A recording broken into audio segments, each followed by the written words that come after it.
Mr. John Vlismas, Hello. welcome How are you, to the Thought Lab podcast. Thanks, man. Thanks for having me. Dude, it is such a pleasure. We were having a chat before the podcast, and like I said to you, I'm very wary of preempting who I'm going to have on the podcast because I understand that in some instances, the type of people I have on the podcast, until I've confirmed with them, everything's still very tentative, and Sure. I'm very appreciative of the fact that they are busy people. Yeah, Right. So until such a time as we actually confirmed the podcast, I'm very wary. So post our discussion Monday, Yeah. and everything was confirmed and we had a chat. I started telling everybody that you're coming on the podcast, and the guys were just over the moon. Oh wow. Over the moon, literally. Thanks, guys. I've had literally had people clapping, going, "Yay, this is amazing!"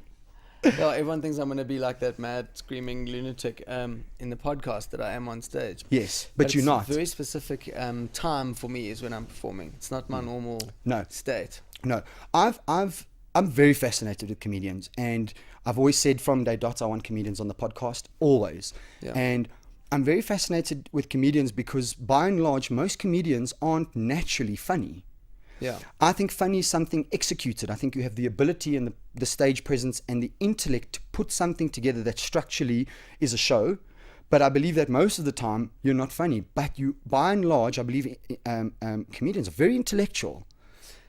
Yeah, I think it depends on the kind of comedy that you like. I think that comedians generally have a view. That's what makes a comic, is their view. It's very exhausting being around people who try and be funny all the time. Yes. It's horrifying, and if I can avoid it, I do. I don't watch a lot of comedy. I don't hang out with a lot of comedians. Okay.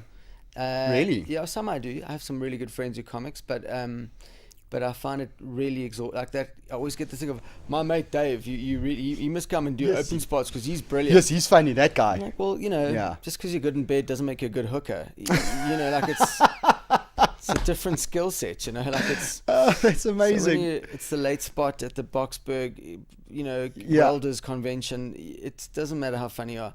It's about now you've got to entertain this room and find out who they are and then, and hit it. So it's interesting. I mean, there's a time when I was a scuba diving instructor, and there's one actually, oh, they told me you're a comedian. Like, you haven't made me laugh once this whole trip. I'm like, I kept you alive, you cunt. And he was a very reckless diver, actually. And, really? Yeah, but it's interesting. There's an expectation that people know what makes a comedian or how you should be based on what they've seen. Yes. Yeah. And I mean, my expectation is completely the opposite. I don't expect you to be funny once, although I've already laughed. But I mean, I have a very fickle sense of humor. I laugh at a lot of things, right? Yeah. But more importantly are your views, right? And for me, it wasn't, let's get John on so that we can laugh for 2 hours. It was, let's get John on to chat.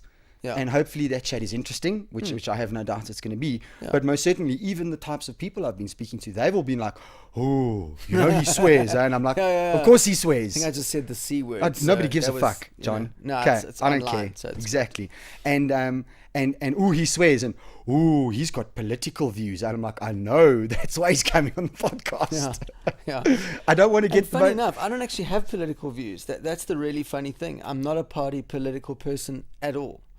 But the problem in South Africa, and particularly white privileged South Africa, which is kind of where I come from, and I'm guessing so do you, based on our skin color, is that we think that really shallow polemic discussion is political converse. It's not. Yeah. If a real politician is really not someone you want to hang out with. I mean, they're generally all dirty. Doesn't matter who you think you know. Yes. They all have done something ugly. In running a country or running a party, you basically have to break the law every now and then just to keep shit on the road. Yeah. So it's interesting. I mean, I find often we don't have the informed view that we think we do. I mean, I read a lot and I'm quite serious because I'm committed to trying to understand what the fuck is going on around us better. Yes. Because it's complicated. It's massively complicated. I had Roman Robin Kabanak on the podcast last week, and as a result of it, I did some very serious, not soul searching, but some very serious thought experiments with myself in terms of politics and where do I stand, because I knew he was going to come at me, right? And which is great. That was the whole point. I mean, it's fantastic. I'm neither left nor right. Okay, I subscribe to the Tribe of Truth, much to his chagrin, but I subscribe to the Tribe of Truth, And I don't think it's so much whether you're this side or that side. It's that you've got a view to begin with, number one. Yeah. Right? And that you've got a sounding horn to voice that. I mean, I watched Shocked, your production Shock. Excuse me. Oh right, yeah, and the talk, yeah. And I know it's old, and it wasn't a comedy special; it was a talk. Yeah. And I watched that, and all of 3 or 4 days later, you had messaged me back and said yes, because that when I watched that, I was like, that's the guy I want to speak to. Yeah. You know, Yeah. yes, you're a funny comedian, but what you discussed in that was something incredible to me. Yeah. You know? I mean, I think it's people are generally just as a matter of like human averages. Most people are centrist. I mean, that's where we are. There are very few radical people actually. Yes. They think they might be, but they're not really. No. And that's just a consequence of survival. I mean, the closer you are to the middle, you know, that's You're not a number. Yeah, exactly. And it's the same with everything, whether it's politics, it's your school life, we tend to gather in the middle, and I'm against that. I'm completely against the idea of an average, because it's very stupid to group together, because we generally find the lowest common denominator for a group. So a group develops an average IQ that's towards the bottom, and that's a problem for me. That's what, like, really popular television is generally shit. Pop music is generally shit. It's So all true. just bubblegum. You know, there are great aspects to social media, really there are, but generally it facilitates the movement of shit. Yes. And so I'm like, that's what I think makes me a bit more grumpy than most comedians. Yeah. I just wish people would try a little harder. I agree. You know, I've been thinking about this whole social media movement of late because, again, you know, I started Twitter as a result of the Thought Lab. I'd never been on Twitter prior to that. And I follow some interesting people with some really interesting views. Yeah. And I'm not scared to follow somebody that I don't necessarily agree with, because I'd like to see what he has to say. Yeah. And it's been very interesting. And I think this is my summation of the whole thing. I don't think there is more of anything, right? By and large, okay, because there are some strange social justice warrior movements going on, right? But by and large, I don't think there's more of anything. I just think that there's a bigger sounding horn, right? Yeah. There's always been racists. There's always been yeah. sexists. There's always been all these different types of people. They Yeah. just, you didn't know about them. Yeah. And they couldn't go on and make a noise. And generally the guy who makes the most noise gets the most response to that noise. So ergo, it's a positive feedback loop Yeah. for him. And we all look at that and go, oh, everybody's this way inclined. Yeah. Are we really? Or is it just that now we've got an easier, instantaneous access to voicing our opinions? Yeah. Well, I mean, I think everyone's now invited to the conversation in front of everyone else. Exactly. So you become accountable to your peer group. I mean, I don't know, you know, I think, like I said, in some ways it's a great thing. I watch my daughter, like how she uses social media, which is different from how I use it. She's like born into the digital kind of, it's one of her languages. It's a natural language. But there's a love of what's it called? The random and the banal. Like people love just shit because it's just there. Like Yes. it fills a space. Yes. So kids are now not maybe engaging in conversation. They're watching, you know, someone else who makes a living out of Twitter do Correct. something random. Stupid. Yeah. Yeah. So there is that. But then, you know, do we say that even if it's only 140 characters or whatever it is now, 280, at least there is a place where people can get into a kind of a conversation. Correct. It's Yeah, all I gonna don't. be good. I don't think it's a good or a bad thing. I think it just is what it is. You know, I think it's what we make of it. And if we're willing to get sucked down those, so I had a guy, for argument's sake, who commented on one of my previous guests' Twitter, and it was quite a negative, snarky comment, you know. And my first instinct is defend. You know what I mean? Yeah, go and in. I jumped on the keyboard and I was like, no. And he loves it. He Yeah. thrives off it. He thinks it's fantastic. He doesn't care. Yeah. You know, and it's that, okay, he's entitled to his view. He's entitled to his opinion. Who cares? Yeah. You know? Well, I mean, now Steve Hofmeyer's at it again. He's trying to now revive that whole thing, and you know, I mean, he's basically been buried. It's pretty much over for him. But he's trying to use social media. He's trying to provoke again. He's trying to like get some oxygen. I don't think he's gonna, but it's interesting. It's available to him for the moment. Yeah. You know. But And you've had a very, the word relationship is a very wrong thing, but you've had some interesting things to say about Steve over the last while. Yeah. I genuinely don't like Steve Hofmeyer at all. And it's funny. We used to kind of greet. I did appear on his show, and there are some things about Steve that are positive. I mean, they're very small, but he's very professional. He's very, very. He's got a strong work ethic. When he's very happy, he's incredibly charming.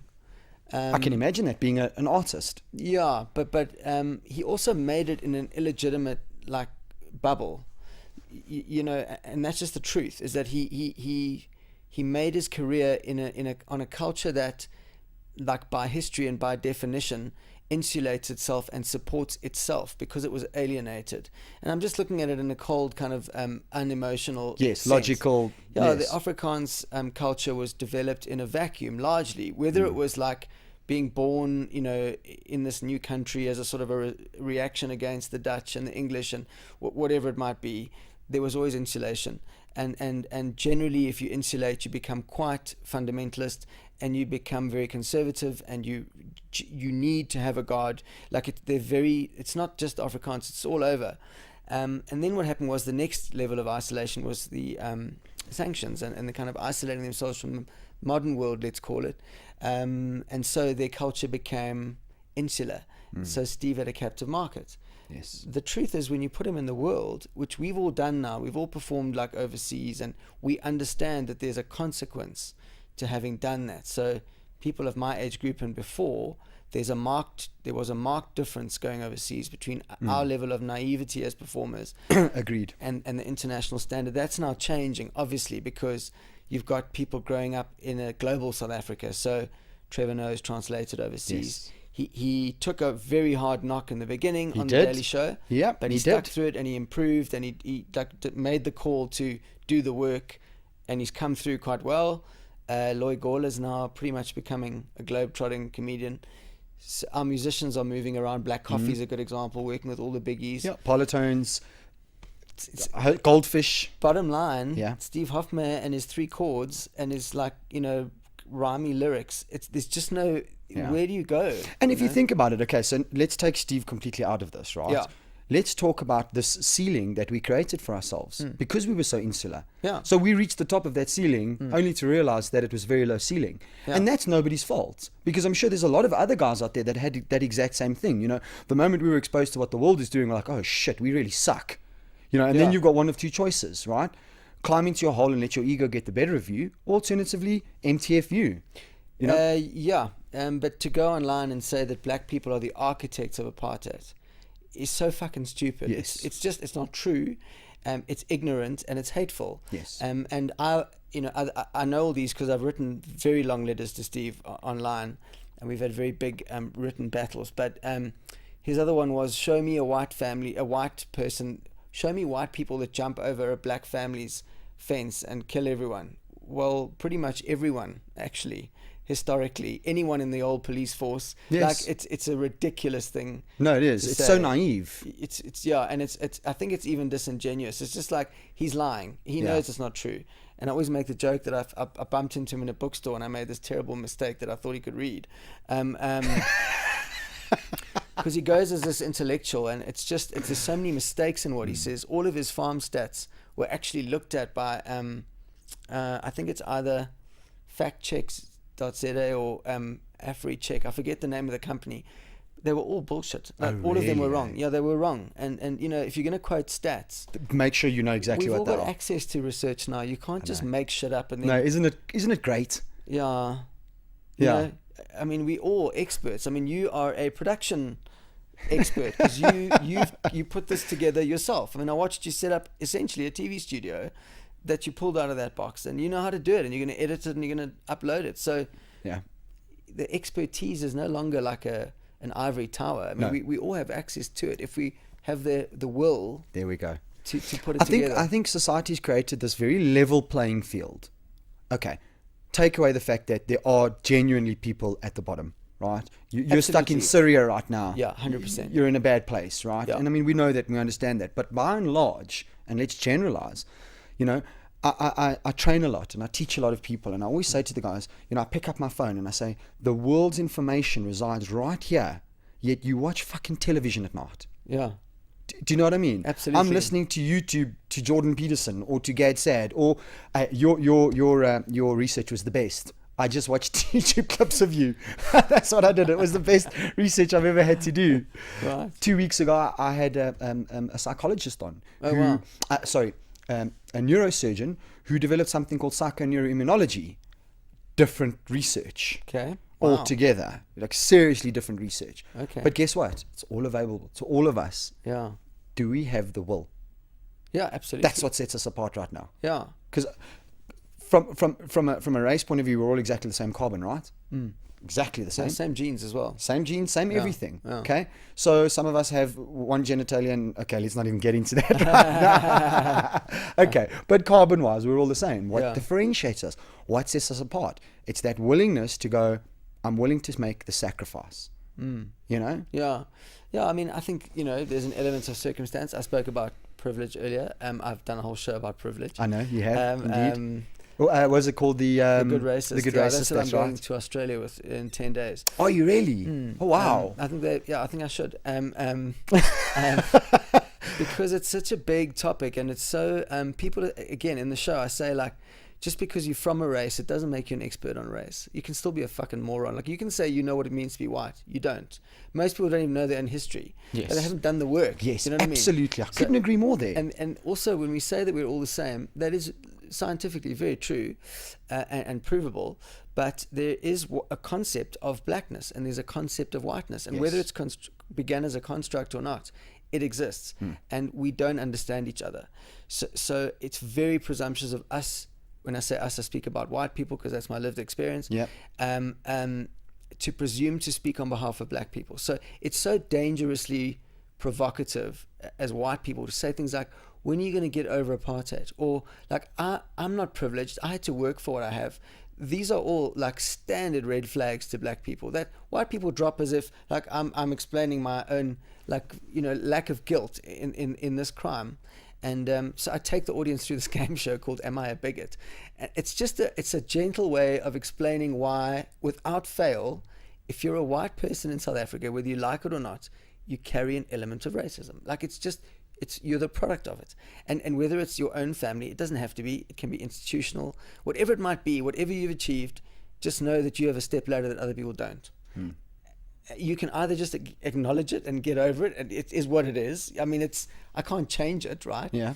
Like in India, when I was there, I thought, it was so harrowing because I just thought, on the street where people say India is amazing. I really hated being in India. It's just so harrowing. I've heard your version. Yeah. Not that I love it. It was terrible. Yeah. It's heart-rending, and it's not India's fault. It's also the fact that I come from a different place. But if I liquidated everything I owned in that moment and just gave each person around me like something of that wealth, within 200-meter radius, I would stop to make a difference. It would be like I never existed. Are you saying there's that much poverty? That much. It's the density of scarcity is insane. And so you just have to accept it. And in India, it's very accepted. Like, there are children living in that piece of plastic on the side of the pavement where there's cars and horse shit, and there are children in there, and that's just the way it is, and no one's going to get them. I saw like a tiny kid a little girl playing in a pothole in the middle of the road, and like how she wasn't hit by a car, I have no idea. Really? It was just like, you want to go and rescue that child, but it's just centuries of... Yeah. And I think, and again, even South Africans, I think we're very insulated in as far as we don't read history and we don't look at what's going on around the world. A topic that I've had on the podcast quite often is we don't realize that we're living in the most enlightened age right now. Go back to the Dark Ages and shit gets real. Yeah, properly real. Yeah, you're right. We're the most well-fed generation. You are more likely to die of obesity now than starvation on this planet. We're the most literate humans that have ever lived. Absolutely. As a number. We are the most medicated. We live the longest. Safest from... Absolutely. You're more likely to die by suicide than terror attack, actually. So we are the most well off. And everybody turns around. And here's the thing, again, I've got a little theory about this. I think that when you're fighting for your life, when you're fighting for your existence, when what matters is food and shelter and living, right? You don't sweat the little things. I think we're so comfortable right now that we sweat these little pathetic things. You know what I mean? I'm having a Twitter war with so-and-so. Absolutely. Well, who fucking cares? Yeah, well, it's, it's Maslow's hierarchy. Maslow's hierarchy. You take care of the little things. There we go. I mean, the big things, you need little things to bitch And about. hopefully now we start going to the final capstone, and more people do that, which is self-actualization. Yeah. Because that's the next step. Because, okay, I work hard, right? And through privilege or non-privilege, regardless of what it is, I have a stable life. Not excess wealth, stable. Right, yeah. Okay, so I have a house, Food I have security. a car, food security, things are okay, right? So I've got excess time. So I can choose how to spend that time. Yeah. Right? And I can progress myself, or I can have a Twitter war with somebody. Yeah, and feed off that. Yeah.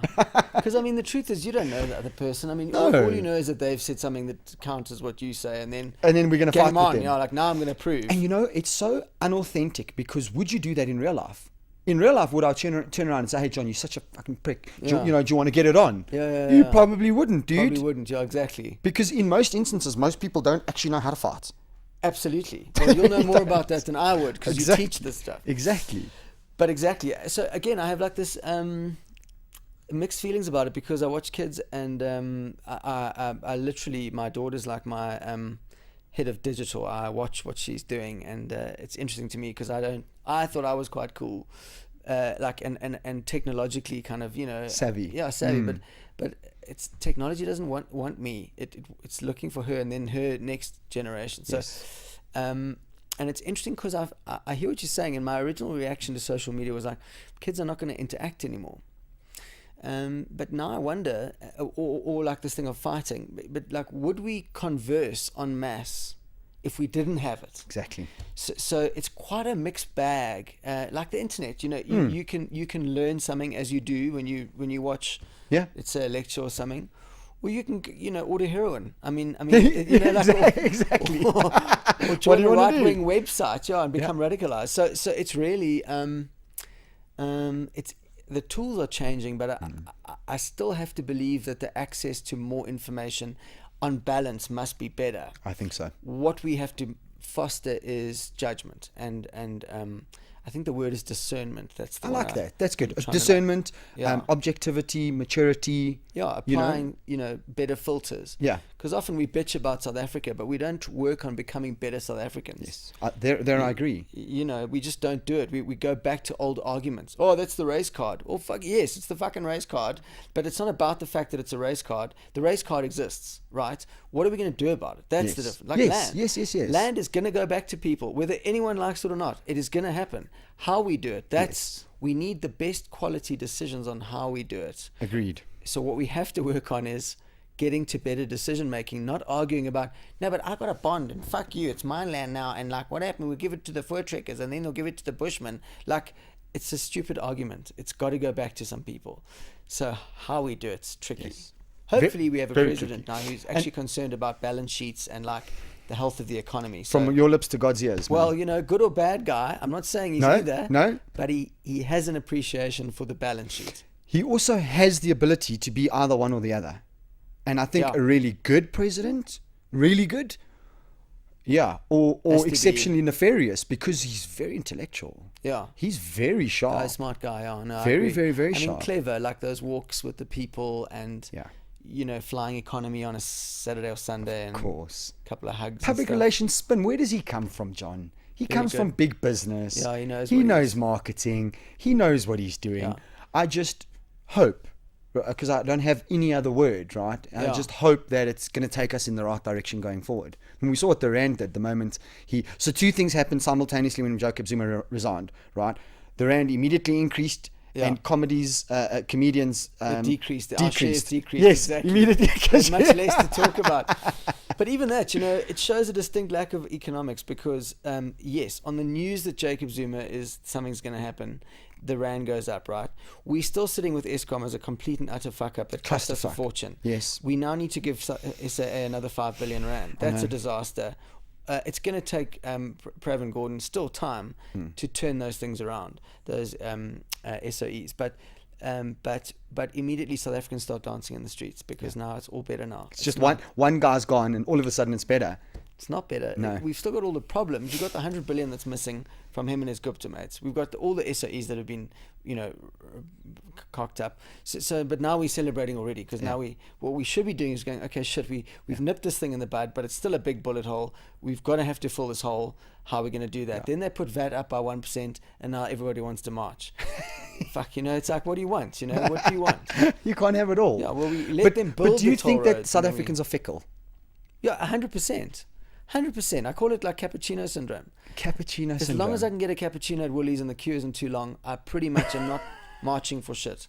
Do you know what I mean? Like, I don't protest if I can get that right, because then I can just have my cappuccino and tell my friends what a balls up this country is. I often say, people who say this country's going to the dogs, maybe the problem is that we are a group of people who refer to other human beings as dogs. Maybe that's what got us here.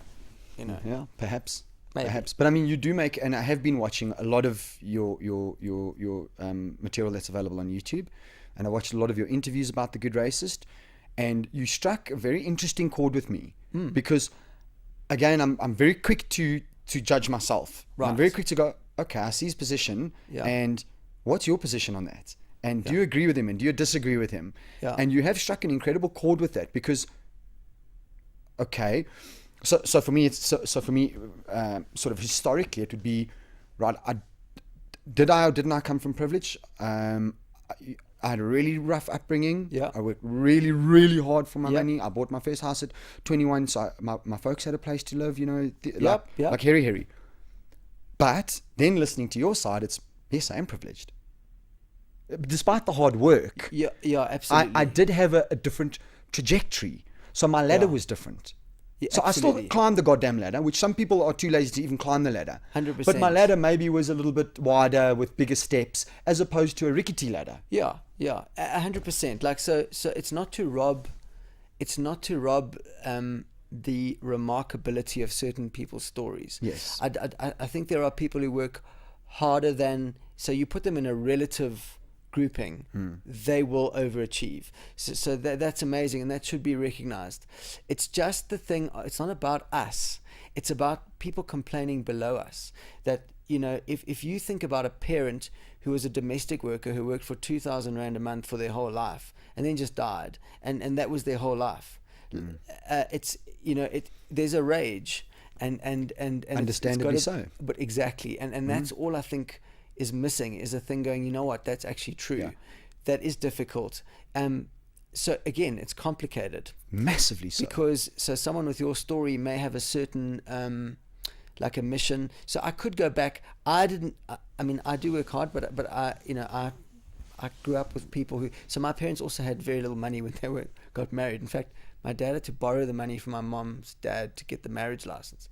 I remember a time when there were 3 of us sort of families living in one house in Zimbabwe. But I watched my parents just fucking get on with it, and they were young. They worked together their whole working lives. They've retired now.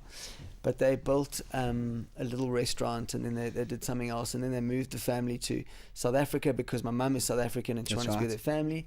So then they started again. And I've just watched them their whole lives with their hands, though, and like literally burn themselves out by just never stopping working. At one stage, they were running a restaurant at night, a bakery in the morning.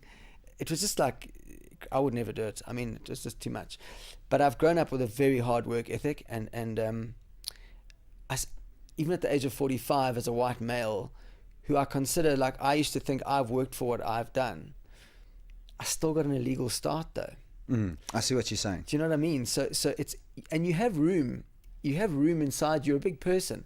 You've got room inside you to accept both and say, you know what I did means something. Of course, but simultaneously, I mean? At the same time, this also happened for you, the other person. So therefore, I just have that little space of understanding. Okay, so let's say, for argument's sake, we listen to this message, and let's say 5 people out there listen to the podcast. Not 5 people, but 5 people of the millions who listen to my podcast. Millions, right?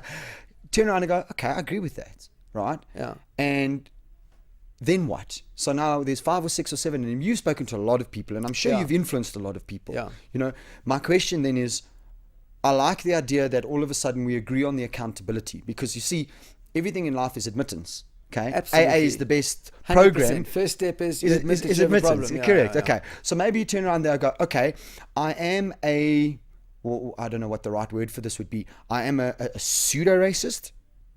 You know, okay, Yeah. I get it, right? Yeah, a collateral racist. Okay, there we go.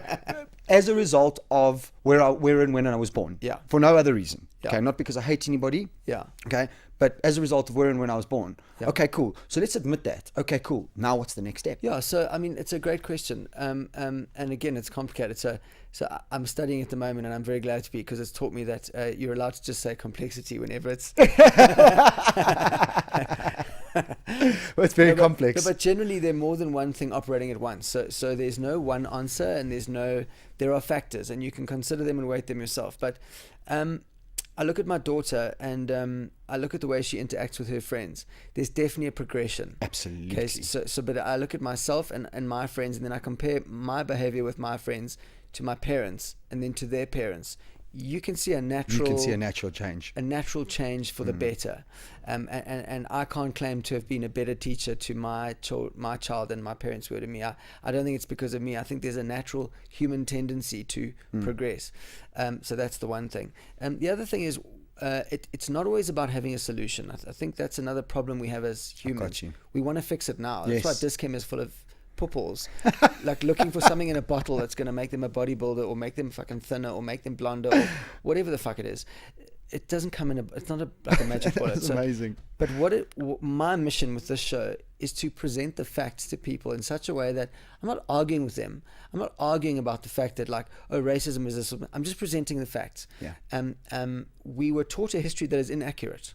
It didn't happen the way we were taught. And we were specifically taught that way in government schools in order to make us to continue to believe that the rhetoric. Yeah, absolutely. The Great Trek never happened. It's a scam. And there's a great book. Hold on, really? Yeah, no. There was a movement of people, it was a trickle, but there was no unified movement. There were no Afrikaners.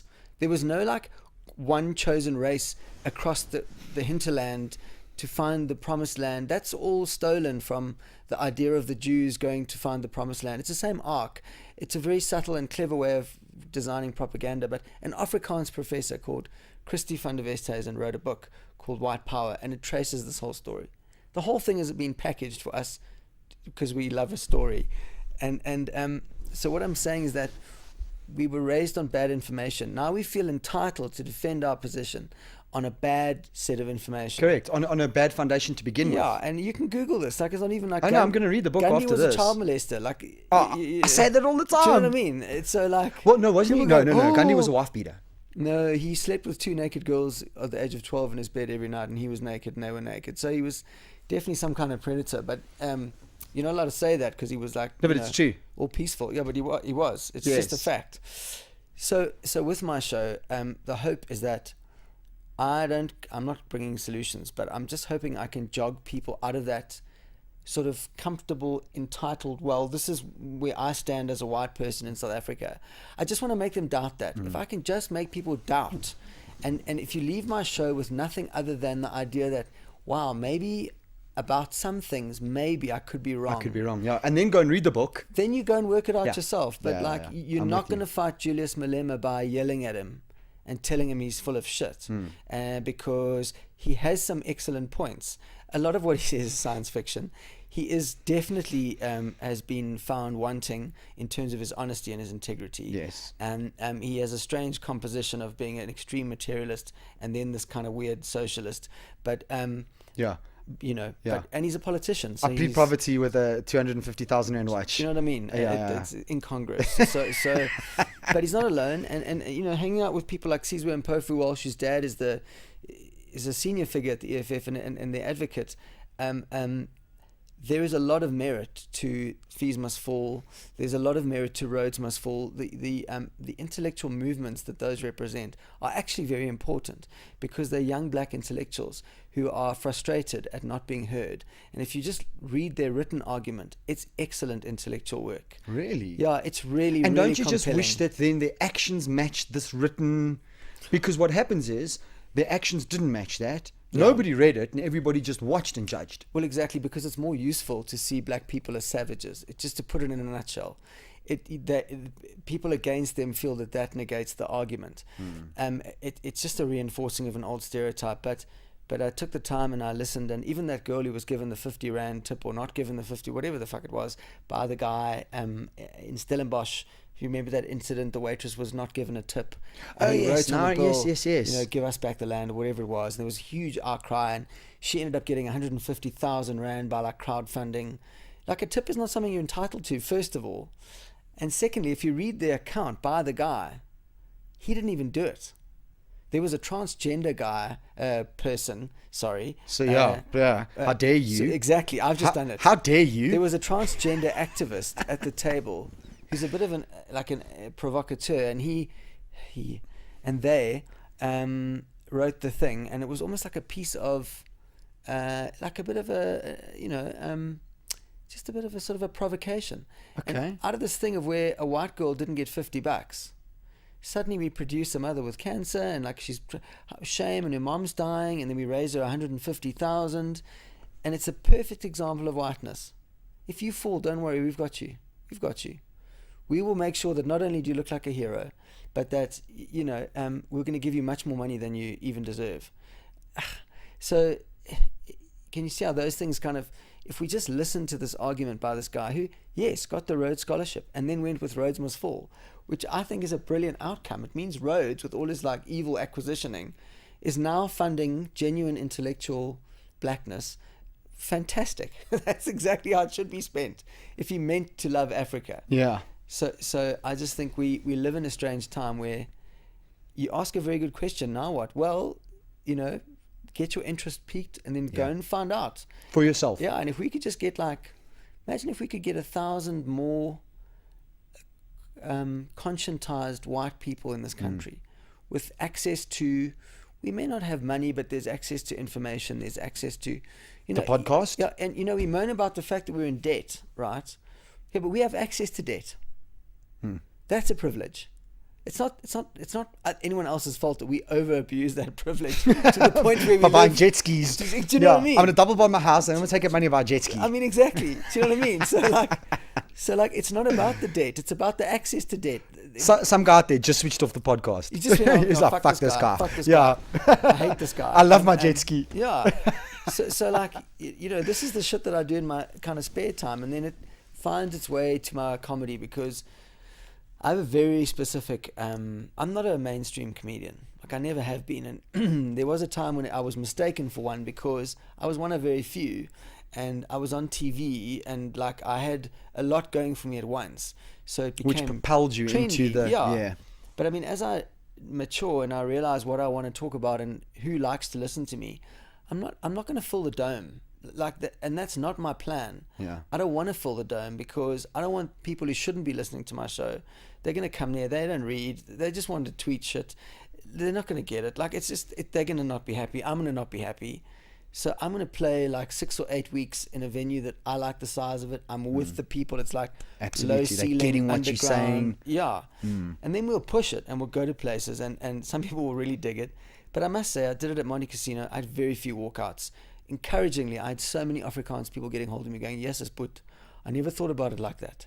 That's all I need. Brilliant. And then I'm not saying, well, fuck you. I'm going, you know what? Thank goodness. That's great. Yeah. Great. And you know what the difference is, John? And so many people, 6 months ago, I could have been sitting there and let's say I came across your material on YouTube, right? And I watched it and I was like, okay, maybe I should do something about it. Well, 6 months ago, I didn't have this platform. Now I'm sitting with you. Yeah. There's always something that we can do. And it takes the likes of you and it takes the likes of me for whatever message. I mean, regardless of what your message is. Yeah. But just do something. Just do something. Yeah, exactly. Just to turn around to your mate and be like, yeah, dude, your facts are wrong. Read this book. Yeah. Even if it's... and exactly, have the reference. Don't just quote chappy papers because that's how shit starts at Bryce. You know what I mean? Like we don't fact check. We really don't. No, we don't. And I loved it when somebody took the time and trouble to take every single statistic that Steve Hofmeyr quoted and ran them through a proper research company and gave the results. Yeah. Like, this is not true. That's actually wrong. It's not true that there are more murders now than there were. If you look at the stats, we've come out of a heavy murder period a while ago. Okay. And we've actually it's been getting better. But I wouldn't be able to comment on that. Yeah, look, it's I'm tricky, unsure. but also there's a highly emotional issue, Yes. which is that farmers are murdered, and they are murdered in disturbing ways. Very disturbing ways. And there's a lot of torture, and it's horrifying, and I don't for 1 second belittle that stuff. I think it's, on one hand, it's probably good that Steve Hofmeyr raises that awareness, but bear in mind that for everyone murdered on a farm, there's an equal horror meted out on much bigger section of the population. So there are young black women who are abducted, raped, disemboweled. I mean, horrifying things are happening, and so it's a huge problem. But to say that there's a genocide of white people, when you start using that kind of language, that is a goddamn strong word, because if you understand history, and if you understand what a genocide is, because if you've actually been informed, you will realize what a genocide is. Absolutely. I mean, that's serious. Yeah, and even that kind of language, there's a history of using that language to radicalize people. And I researched for the good reason. Went to a lot of right-wing websites. Actually, I didn't join any, but you got to get in. And I always say, if you do it, because it's really entertaining, just don't use your computer. Your mom's like, oh, you're looking at right-wing. No, Mom, I'm looking at porn. It's porn, Mom, it's porn. I promise you it's porn. It wasn't right-wing, it's anal. Come and look. So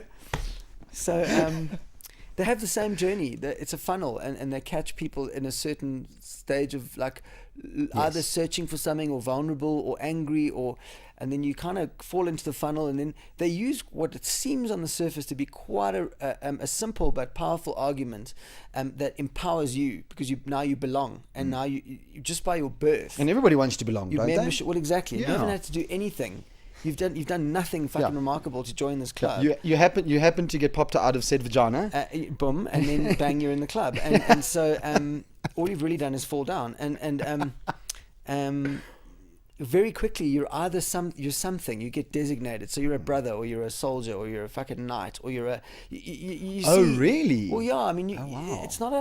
It's not an accident. I've never how been these a things knight, are planned. Hey, I've never been a knight. Haven't you? I'd love to be a knight. Oh my god, yeah, no, imagine Sir Huntley. It sounds Hey. very fucking good, eh? It Yeah. sounds good. Can I tell you something really fucking disturbing and interesting at the same time? Right, I really hope this fact is right, but it is right. Huntley, in addition to being Scottish surname, right, is also a castle in Scotland that was turned into a prison, but the prison's so fucking terrible that everybody escapes. Yeah. That's probably the best meaning of a name ever. That's brilliant. What are you? I'm a prison castle. But it's an easy prison. Yeah. And you can escape that one. We don't do Thursdays. You can just go out whatever you want. But you know what's interesting about this right-wing thing? I have been through and come out of being a conspiracy theorist when I was younger. Okay.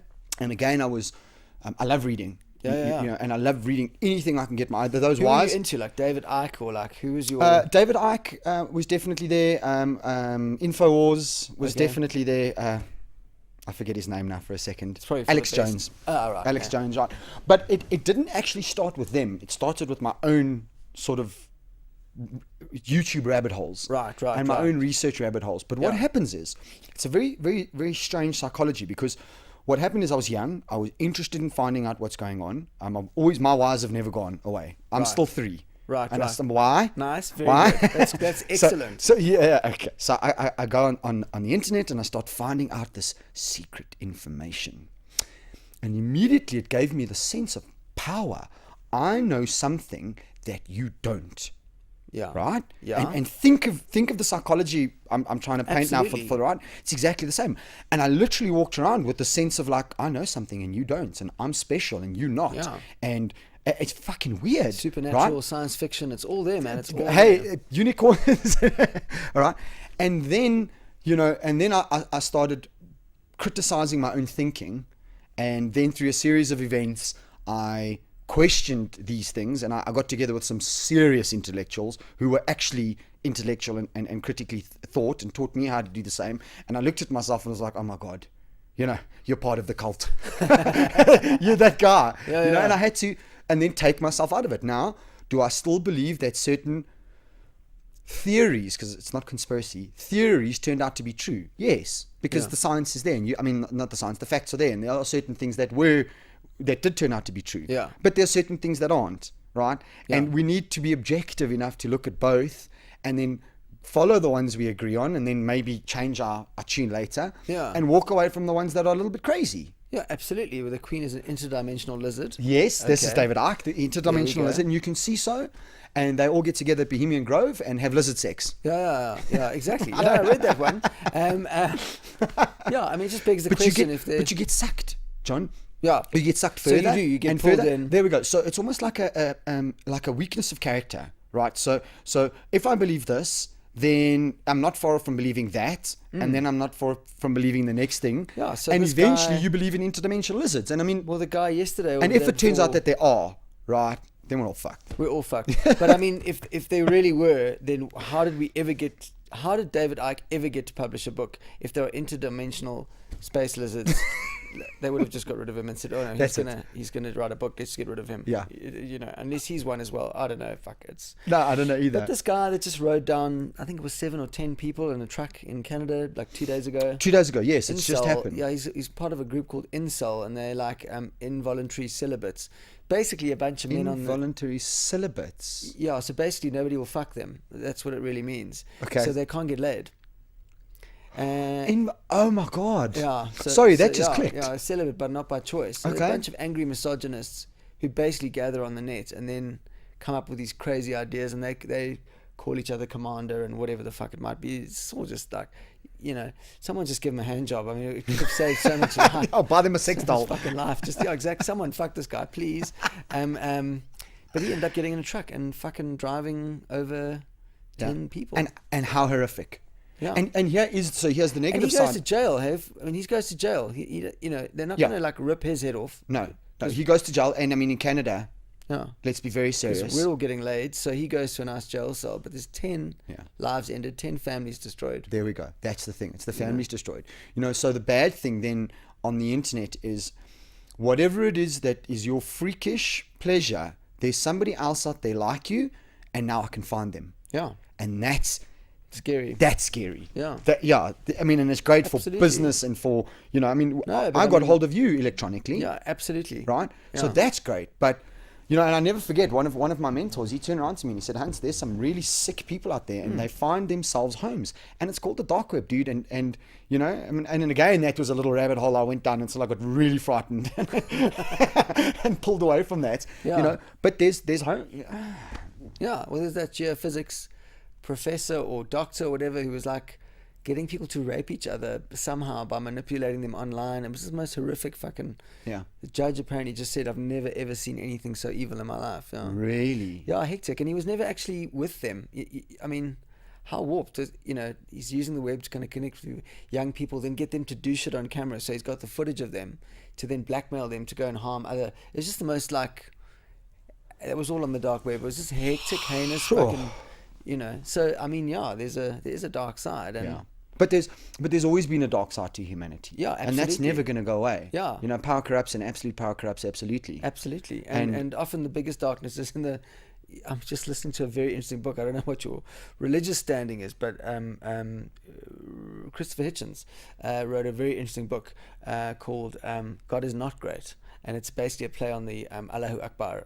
You know, God is great, and he's historically traced a whole lot of stuff about religion, but all religion, and Multi-religion. So he's picking all on religions, he's picking yeah, on all- lots. All religions. Oh, I like all, that. All of them. Okay. Equally, and sadly, it's religious structure that has provided centers for that kind of dark behavior across the board. And I've just listened to a chapter about this guru from India who basically was just a predator of note. Then the Catholic Church sort of redistributing pedophiles to get them away from where they were being complained about. Islam, terrible crimes against young people. You can buy a marriage license for a young child and then fuck them and then divorce them afterwards. So you haven't broken the law. Like horrendous. Geez, yeah. like But it's interesting. I mean, you're absolutely right. Wherever there's power, it should be questioned. Yeah, absolutely. We And I don't mean, handle then you power. can turn around and go, oh, but the Christians, yeah. What about the Crusades? Well, exactly. You know, what about going in to somewhere like South America and basically obliterating an entire Everyone. civilization? Yeah, I mean, literally an entire Mayan civilization. Yeah, just blitzed and Yeah. gone. Or even in America, giving Native American Indians blankets full of smallpox. as gifts at Thanksgiving or whatever. And in Australia, you could hunt Aborigines. Yeah. License. A license. Yeah. And judge us. Yeah. Everybody, I think everybody is trying to shrug off this identity of our savage past.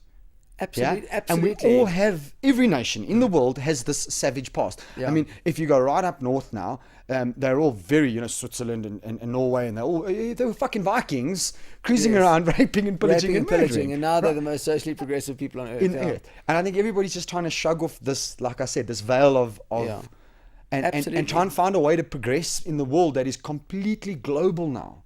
Yeah.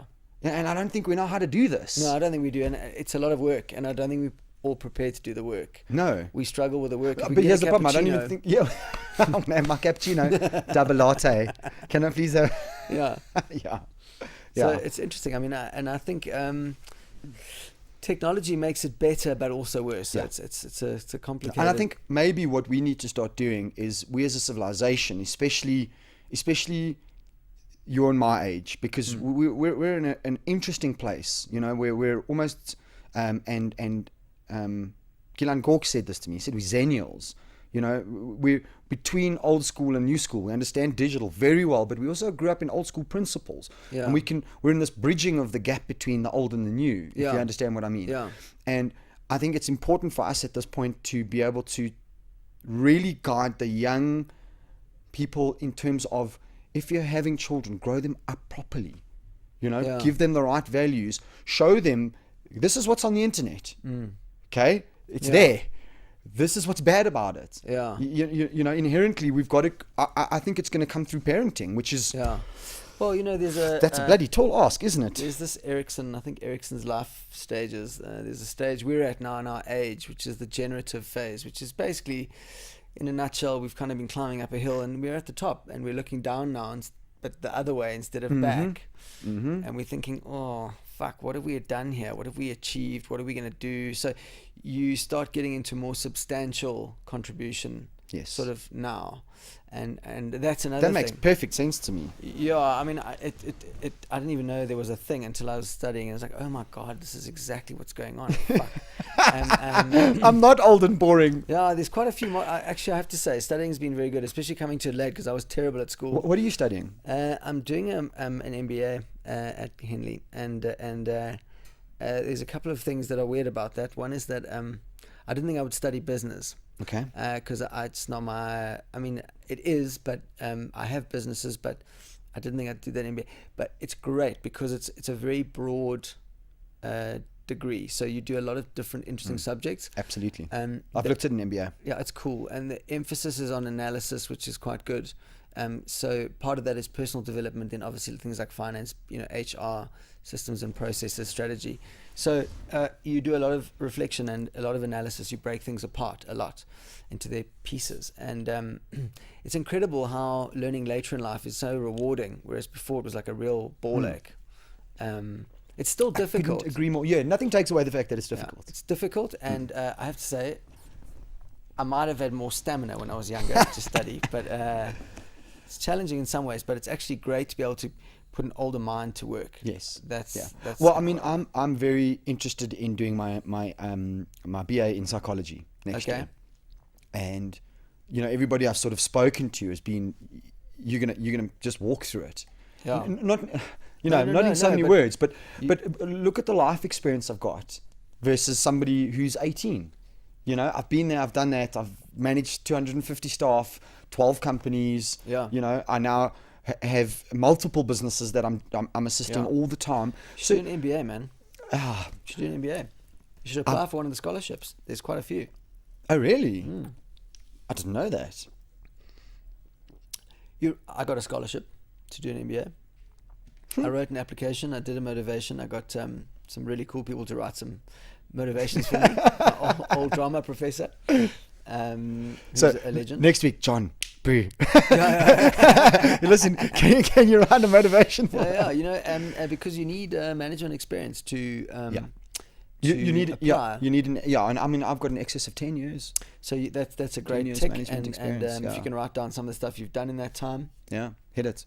It's quite but good. I definitely think that now's the right time if you understand what I mean. Because now I actually, see, for me, just like the podcast, my MBA in psychology is very selfish, because I'm not doing it for any other reason than I'm massively, massively passionate and interested in psychology.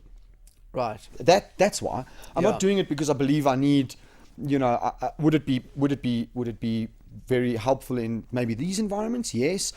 Would it be good for my business? Yes, absolutely. I mean, of course, it would be to be a management consultant and have a degree in psychology, or sure, that gives you an edge. Of course, but that's not what it's about. You see, I'm at the point in my life now where I want to pursue things. Like get into it, like really I want to do it because I want to do it, and I need to get through year one, which I hear is going to be really boring. Okay, right. And then I want to get into the meat. Then I really want to get stuck into this because. Yeah, maybe it's because I'm a lunatic. I think we're all a bit loony. I don't think anyone's not. It's just a degree of awareness. Yeah. If you're aware of your I'm very aware of the fact that I'm a lunatic. Yeah, exactly. I think that's the best you can have for. I don't have repressed lunacy, suppressed lunacy. People say they're saying, it's only a matter of time. Yeah. That shit's coming out. But I think right after you don't get your cappuccino in Woolworths. Yeah, exactly. Then they go mad. But I think if you can... One of the things I've definitely come to think is that if you, as a white South African, have the means, the access to education, and you don't take it, that's a bit fucked. Because you really should. One of the things we owe to our country is we should improve ourselves and then let that improvement play out. So I have a plan for later on, which is around hopefully providing opportunities for other people. Because I see a life after comedy, and that's going to be fairly soon, because I don't believe after the age of 50 that a white man is interesting in comedy. Really? I don't know how relevant I'm going to be. I'll always do my own mad, like, fringe shit. Okay. So you're not saying stop, you're just saying I don't want to be focus. Yeah, I don't want to be presenting the Luries at my age as a white dude. Like, I just feel it is so irrelevant. Okay. And people say, how can you you're not going to. I don't want to rely on the phone ringing for work. So I'm so if the phone rings, you get to make a choice, yes or no? Yeah, and I've decided that, like, I've done that gig for like 10 years, and every year they say, well, we'll see you next year, and then they phone me and I go back, I'm not doing it this year. I'm just not doing it. Oh, really? No. So for anybody listening to the podcast, John, just let you know. Andrew, sorry, man. No, and it's for them as well, because it's time for young blood. Yeah, I would like to replace myself before I'm asked to leave. I just think that's I got you. Do you know what I mean? Like, some people have to be pushed and some just jump. But I mean, I find a lot of people sort of at that point now. Please don't even stress, man.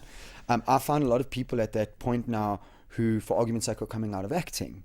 Yeah. And are going, okay, I'm not going to be young and beautiful forever. Yeah. What am I doing? Yeah. Right. Exactly. And same thing. I mean, look, I say that, and simultaneously, I just watched Ricky Gervais's Humanity. Good God. Yeah, I mean, look, different world. Are different you league. joking? Please never stop doing comedy, Ricky. When you're 90 and you're half full of dementia, I'll still listen to you. No, it's phenomenal piece of work. But here's the thing. They're playing it international scale, and we're playing in South Africa.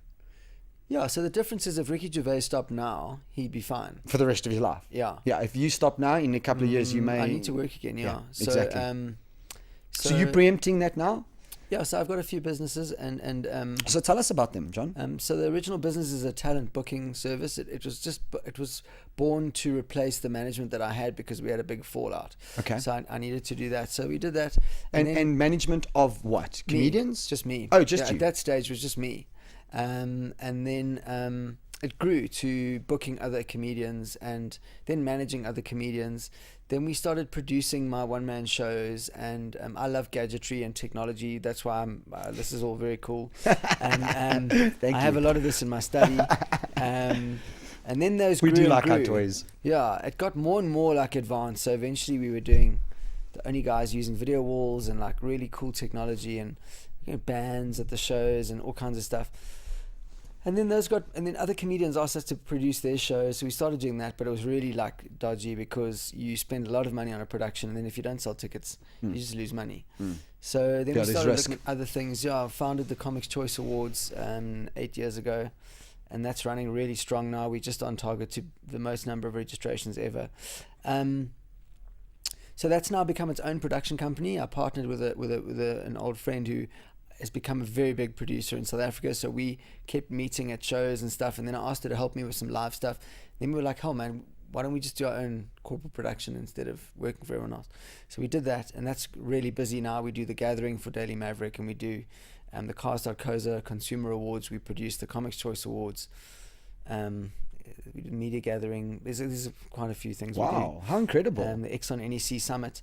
So we built that, and that's running now. And then I met two young entrepreneurs in Durban who were running a small version of what I started long ago with my business, and they just had lots and lots of passion. I was like, you know what, like, this is great.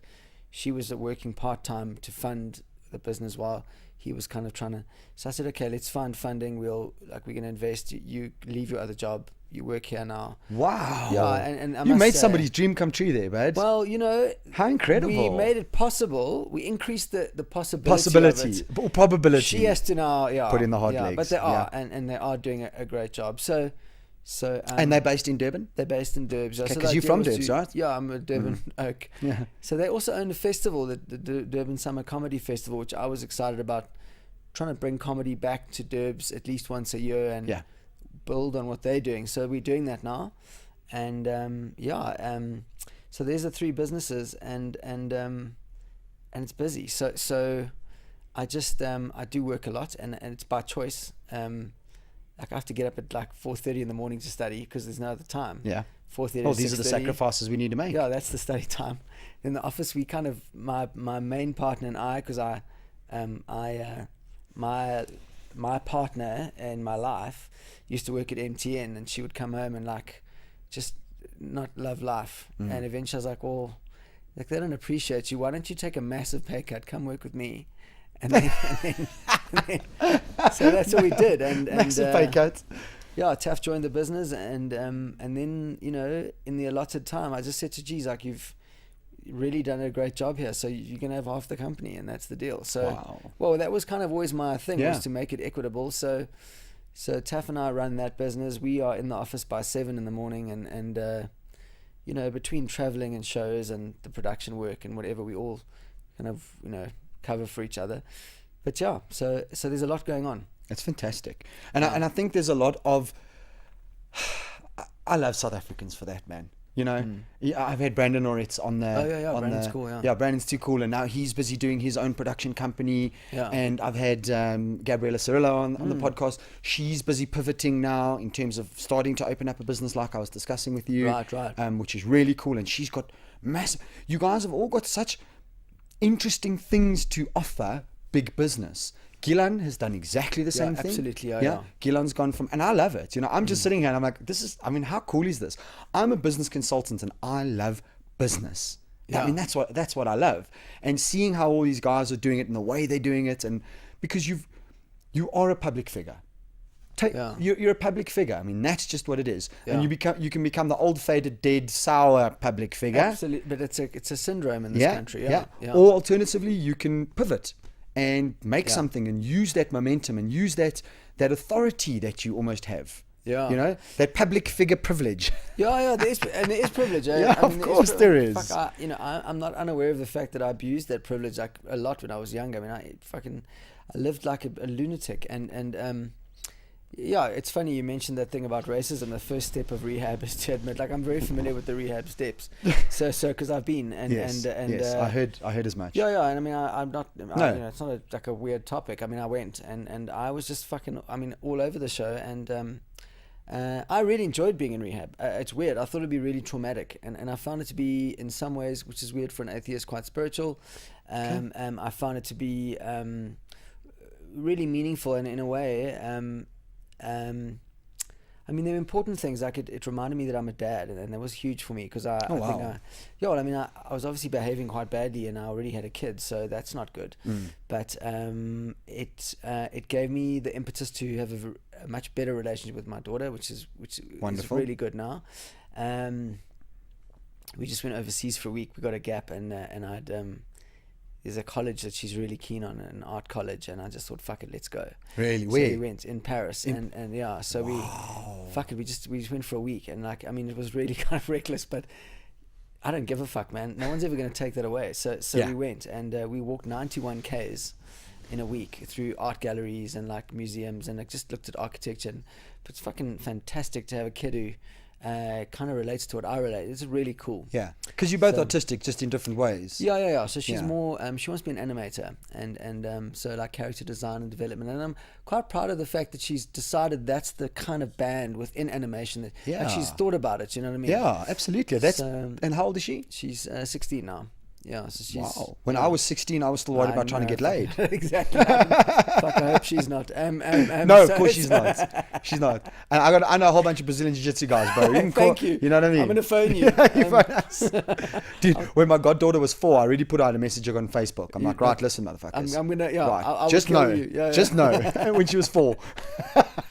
Yeah. So anyway, so I found rehab was a good thing, and yeah, but it's also quite a good learning curve because it's a way of burning down you don't burn down a business, you burn down yourself. And then I have lost businesses as well, but when you lose yourself and you have to start again, it's also quite a good exercise because when you've gone sort of personally bankrupt inside yourself, you've got to start again. Well, then the only way is up. Yeah, and absolutely. Maybe sometimes some people need to get to ground zero. Yeah, I mean, I think I had a pretty fucked up idea of what comedy was by the time I finished up the madness. So, yeah. But what's interesting about the young comedy now is I keep learning from new comics. So in other words, they've got a much more humble approach. They're coming into an industry that's flooded. So there's a lot of comedians. There aren't that many opportunities. So there are these hardworking, conscientious, like mild-mannered, really committed comedians, and it's really interesting to watch because the comedy coming out is so good so soon. Not everyone, but the ones that are really like, they produce so much good comedy so quickly, and I'm like, fuck, we had it all wrong, man. We were like fucking hiring planes to fly to like gigs and like fucking arriving in helicopters, and I mean just like stupid shit that didn't mean anything. Imagine all that money if you just like Ubered. You know what I mean? So they arrive with a pad and a pen. If there's 2 people or 20 or 2,000, they play that crowd. And I like now I'm busy playing a lot of clubs because I'm going overseas again, so I need to get back into that like shape. And I always remember that I'm learning from the young comics. They ask me for advice, and it's hilarious. 'Cause I'm like, dude, fuck, man, I'm learning from you. But I can tell you what I think, but like, don't take advice. Such a bad idea. from just the dinosaur. To the audience. You know what I mean? iPad 1 now telling an iPad 5 what to do. It's fucked. So I mean, there's certain practical tips, but I always find the comic who rushes up to a young comedian directly after their set and goes, hey, you know what you should do? They're normally someone who's not that busy. I got you. I always say to people, listen, man, like, don't, just because I'm here, like, take the pressure off, because I'm not going to judge you on this one gig. I have no fucking... You're going to spend 5 minutes on stage now. I don't know what's going on in your life. I don't know who the audience is. Are you bombing? Are you having a bad day? I don't know. Yeah. I'll have to watch you like 10 or 12 times, and then I'll get an idea of like, what do you repeat that doesn't work? Are you like, is there maybe a thing you do where the audience wonder? They're not sure. Yeah, you've left them on a cliff. Yeah, it's like a trend. It's not a bang, and then I know, and then I can give you the magic, like, and then back to our thing of it's not in a pill bottle, Yeah. Fuck. No, it takes hard work, man. Yeah. And I say I'm massively interested in the entertainment industry in this country, largely because of my brother. My brother's a musician. Okay. And he's an exceptionally talented musician. What does he do? What is his kind of style? He does a culmination of from Jack Johnson type, right? Yeah. All the way through to sort of folky, but really upbeat stuff. Okay. Produces all his own music. It's all on YouTube now. He's the one who put this together. Right. He's the one who put everything together, taught me how to use the mixer, taught me how to use my software. Right. I give it to him and he does post-production. Okay. Right? Although he's educating me. Right, my 10-year younger brother is educating me. But again, and we we've learn got from these such fuckers. A tight relationship. And I've watched him. Initially I was very hard on him. Mm-hmm. Very, very hard on him because he was a return on investment in me. I put a lot of money into him, and I put him into music school. Okay. And he, then he did vocals, and then he did the sound engineering. So right. He's really done it through the campus of performing arts. Okay. And I was very critical of him initially because I didn't want to be that older brother that's, you're amazing. Yeah, no, Here's it's your more 8th damaging. place fucking medal. Yeah, it's you know what I damaging, mean, man. right? Yeah. And now, even now, I'll give him I'll say to him, I really love that, but I didn't like that, Yeah. But he's such a good musician.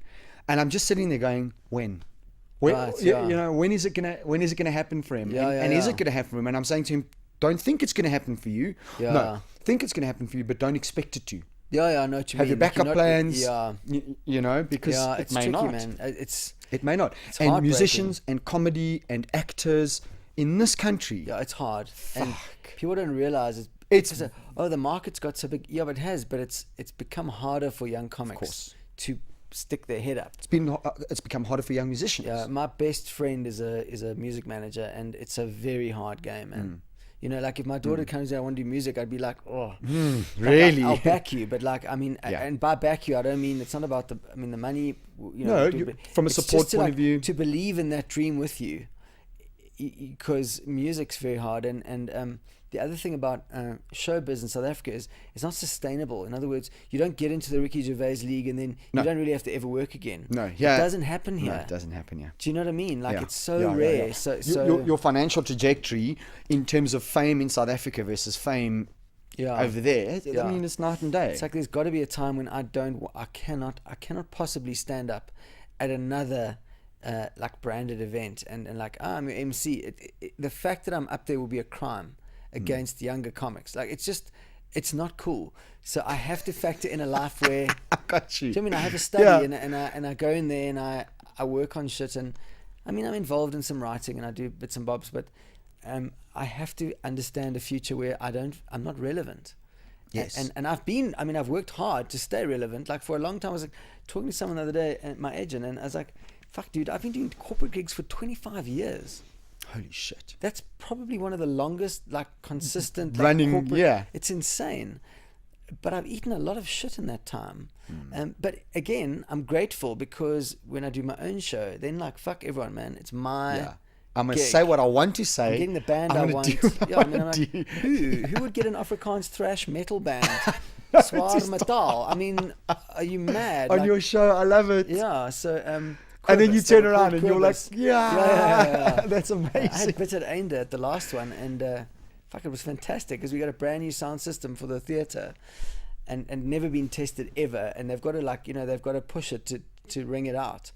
So the guys are great, Yaku and anyway. Sorry, man. And they and I knew there was a track I wanted called Hartklop. It's just a hard track, and they did it, and they just kept turning it up. Louis and Peaches, that's their names, and fuck it, they knocked the downlights in the ceiling, started popping out of their fittings on the cables. Because they were going so loud. Yeah, it was the bass was so heavy, it was like thumping the back. You It's fucking, I mean, joking. it's like being a little boy. It's like, fuck, we get to fuck all this up. This is my job now. This is great. Yeah, it is, eh? But your shows are really good, and they are spectacular. And in one way, I completely understand and agree with your vision, and would in my own way back you 100%. And then there's another part of me going, fuck, man, I want you to do comedy for the rest of your life, because yeah. You see, I believe that cartoonists and comedians have a very important role in society, not Yeah. just South Africa, right? Yeah. Let's talk about the world, in society, to call out the bullshit, to be the court jesters. Yeah. Do you know what I mean? Yeah, sure. You guys get to do something that the ordinary South African doesn't.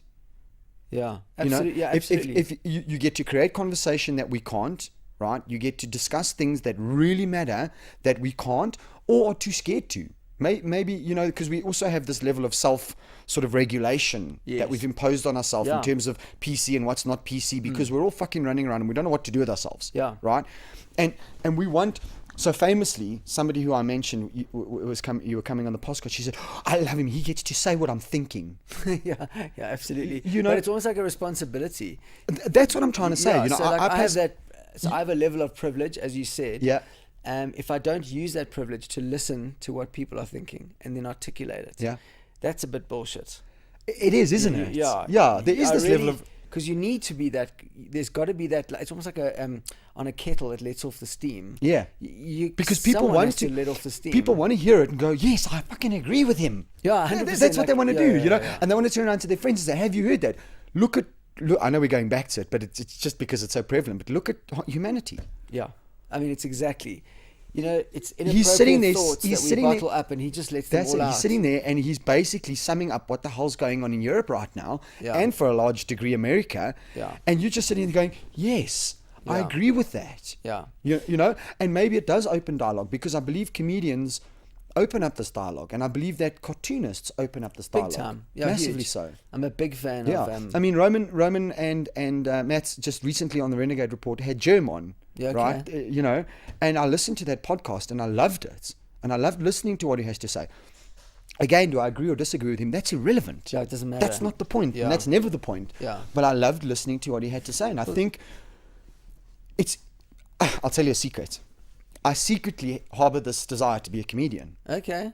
In order to do that. In order to be able to do that. But then you must go and do open spots, man. You should just do No, that. no, I don't think I can be funny. You see, you're misinterpreting what I'm saying. I don't think... But that function... I can be... function. Okay, yeah, So yeah. I've sat and I thought, okay, should I become a satirist? You know, because I want to be able to open this dialogue and open this communication. Yeah. And I want to be able to be a Joe Rogan, right? Where he can say whatever he wants to. Yeah. Because he can get away with it. Yeah. Well, you do get the odd death threat or the court order.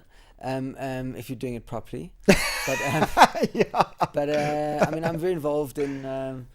Dario Milo contacted me, the media lawyer, probably the best specialist in the country. Anyway, he contacted me because I was making a lot of noise about the hate speech bill, and that is something I wanted to bring up. Yeah, no, it's just badly written. I mean, I absolutely, yes, you should not be allowed to use hateful words. I mean, it's important, but there are some certain.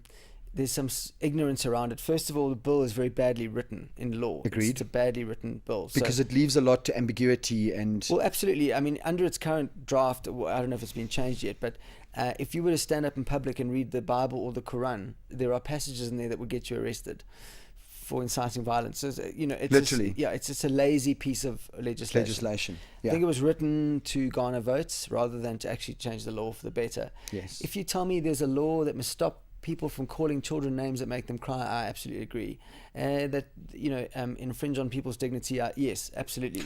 It's important, but we must remember that the Constitution, first of all, does already protect it. Yeah, it does actually provide for that. The other thing is that, and I had a very good conversation with Justice Edwin Cameron, who is an absolute gentleman. What a smart guy, and just awesome about the Constitution. And an artist definitely has special protection. Mm-hmm.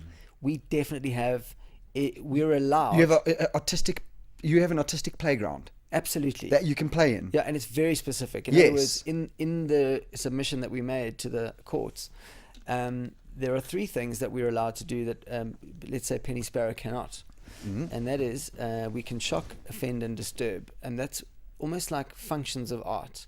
So it's almost part of our job description to shock, offend, and disturb. And what people don't realize is standing at a bar doesn't qualify you as a comedian. No. Telling a joke doesn't mean you're a comedian. Absolutely. And there's a massive difference between Frick saying those words and, let's say, Trevor Noah using those words. Yeah. He has a demonstrated history of earning a living by producing art. Correct. Frick doesn't. He doesn't. Yeah. So he doesn't have that artistic license. I'll just say I was joking then. No, bro, it doesn't work like that. No, it doesn't work like that. You see, you can't cherry pick your fucking chappy papers again. It's law. It's different, right? So there's that. There's already provision for words that incite fear, harm, that incite hatred or imminent violence, or hatred based on race, religion, creed, color. Are you saying in the Constitution? In the Constitution, yes. yeah. Yes, words such as? Anything that incites violence, kill the boer, ultimately is hate speech. Is absolutely hate speech. Yes. But now it's been given a context by certain people who feel that it's the right of people who used to sing that song when it wasn't hate speech to remember. So I have a different view on that. My thing is, if you want to say that speech has power, then you can't say, well, sometimes when I say it, it's okay. And sometimes when I say it, it's not. Yes. It needs to be a blanket statement. Unfortunately, it's Yeah. got to be for everyone. And we have to Yes. have a meeting and say, you know what? I totally understand where you're coming from.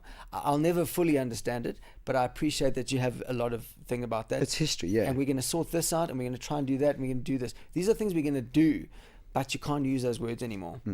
You know, because now you're singing that because it's your cultural right. Then you're singing it to people who are in fact being murdered, who are farmers.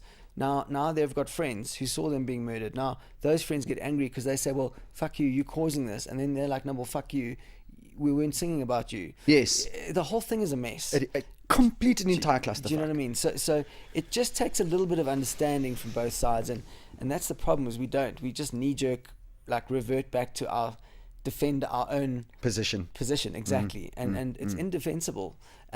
You can't defend being white. It's a ridiculous thing to try and defend.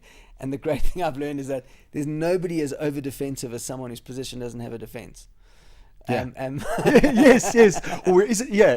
I get what you're saying. I mean? Yes. We use that like it's our right. Like, it's not your right. Nothing. You're not an expert. You know, having a brain doesn't make you a brain surgeon. No. At all. Here's I'll even take that further. Having thoughts doesn't mean that you think. 100%. Okay. That is a beautiful extension of that idea. Critical thinking is actually an art. Yeah, exactly. And Fucking, it's a system. it's a serious and you art. have to work at it. To critically think. Yeah. Your thoughts mean nothing. No.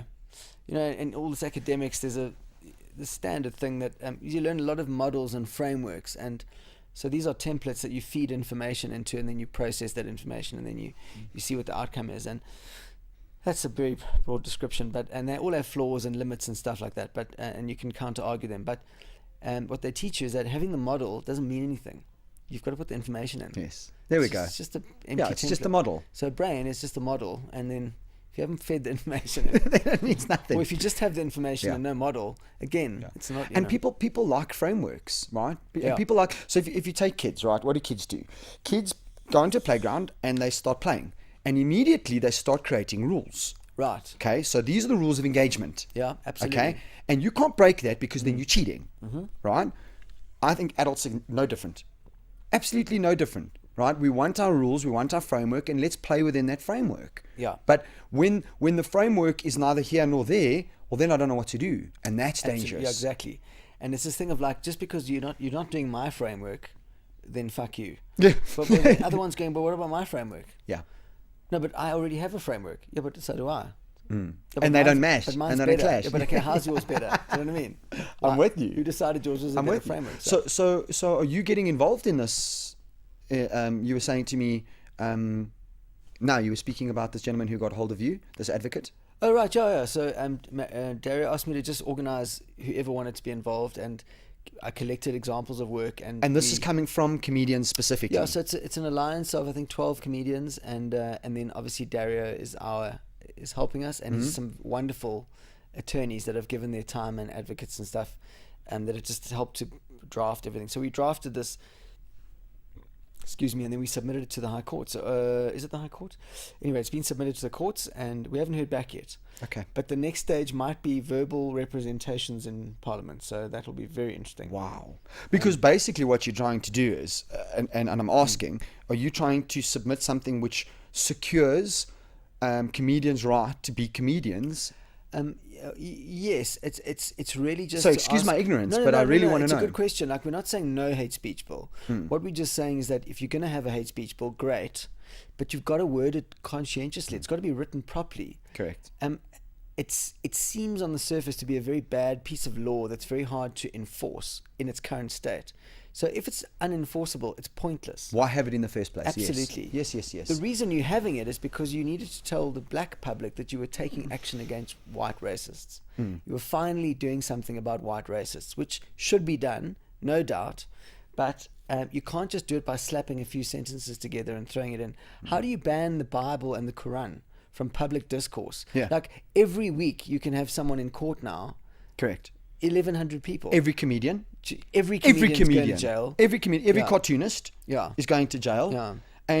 And like I say, to me, I'm just fascinated with comedians, and my whole podcast life has been listening to a comedian. My first podcast I ever listened to that I got hooked with was Joe Rogan. Right. And all his friends are comedians. And this is where this intellectual fascination with comedians came. Not Yeah. do I love watching comedy and laughing? Yeah, Yes, sure. That's Yeah. not what it's about, John. It's more than that, which is Yeah. why you were my first guest. Right.